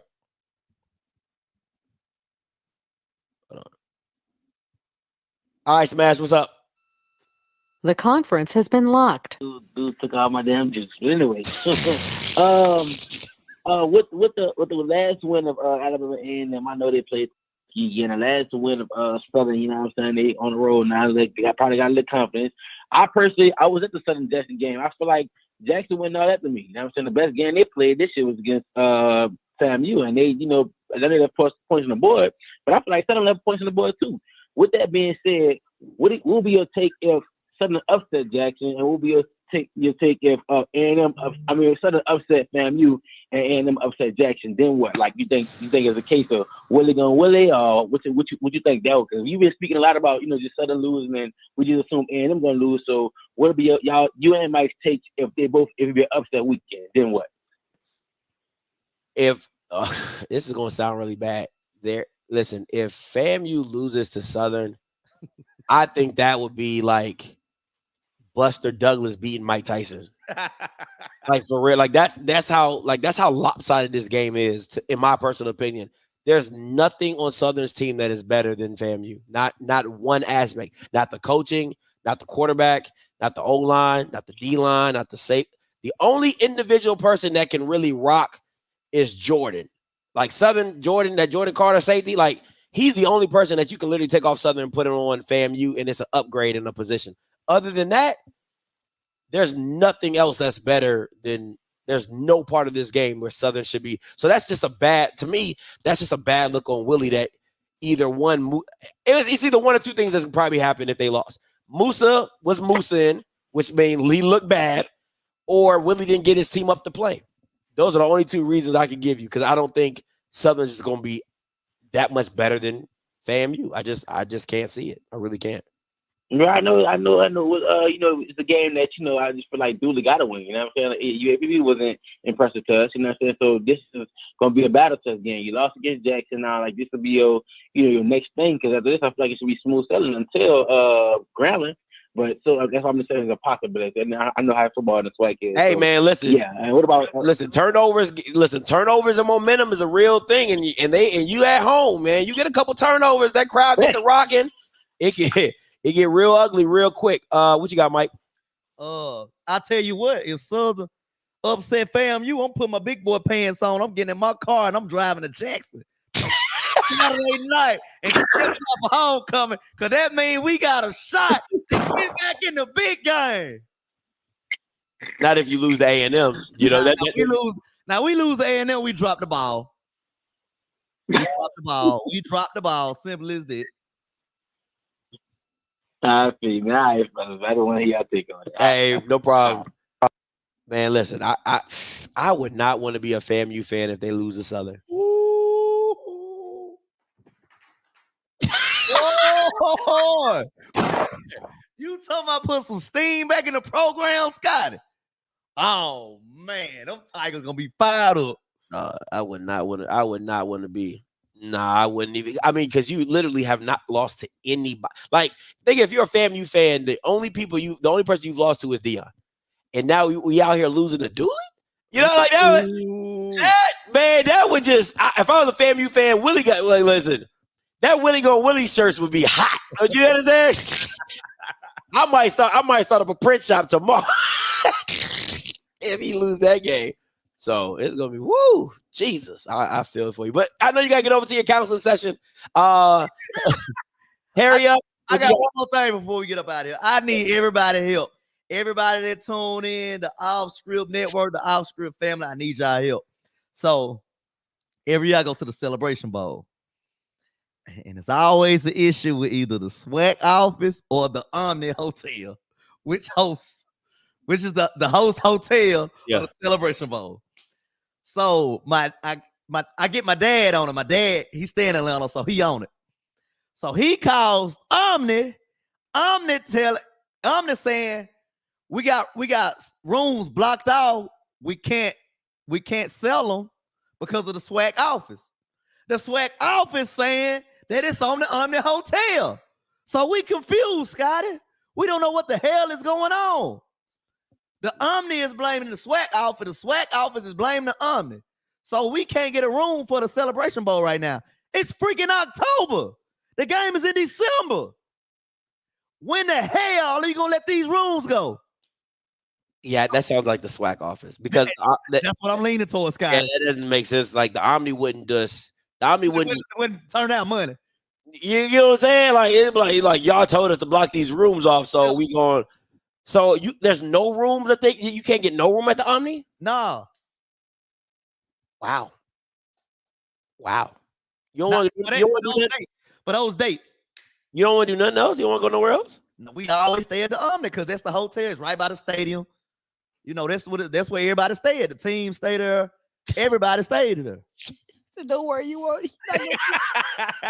But I go just support one. I'm just going just to be in Atlanta, you know. He said just go on Hot Wire and get it. Hey, that might be a solution, Mr. Campbell. You might listen. That was Mr. Campbell met me at last year. We had a drink or two. Me and my pops, he stay in Atlanta now, but we always stay at the Omni Celebration Bowl weekend. I think I'll say this. I think as it gets closer to who's going or who's not going, maybe the rooms will kind of open up and stuff like. But I'm telling you, if FAMU get a hold of that you might want to hear it. You're like, I get why you're trying to hear it, because if FAMU fans go to the Celebration Bowl, it's gonna be epic. It's gonna be epic. If FAMU go, Mr. Campbell, I'm gonna need one of them hot FAMU alumni women. You know, them pretty women that you be bragging on that came from the highest of 7 hills. I'm gonna need one of them, Mr. Campbell. Yeah, that Jake. Hey, could somebody help me out? Reach out to somebody in the SWAC office or something. Let me know something, please, because it's been a hassle. I think I got a couple of people that do travel agents. Let's see what they can come up with and see if they can sneak you in a room. All right. I mean, I mean, I guess if you going just to watch a team play, because you know, I mean, that's your prerogative. I don't know. Maybe Dooley can help me out this weekend. Maybe Dooley can help me out. Y'all had y'all run. Y'all lost. Okay, y'all had y'all run. He said, "Bro, room gonna be on the FAMU floor." Hey man, we appreciate you guys, bro. All you Ohio State fans, go ahead and go to your council session. You already know what it is. Listen, until next time, you know what I'ma do. I'ma holler. God bless.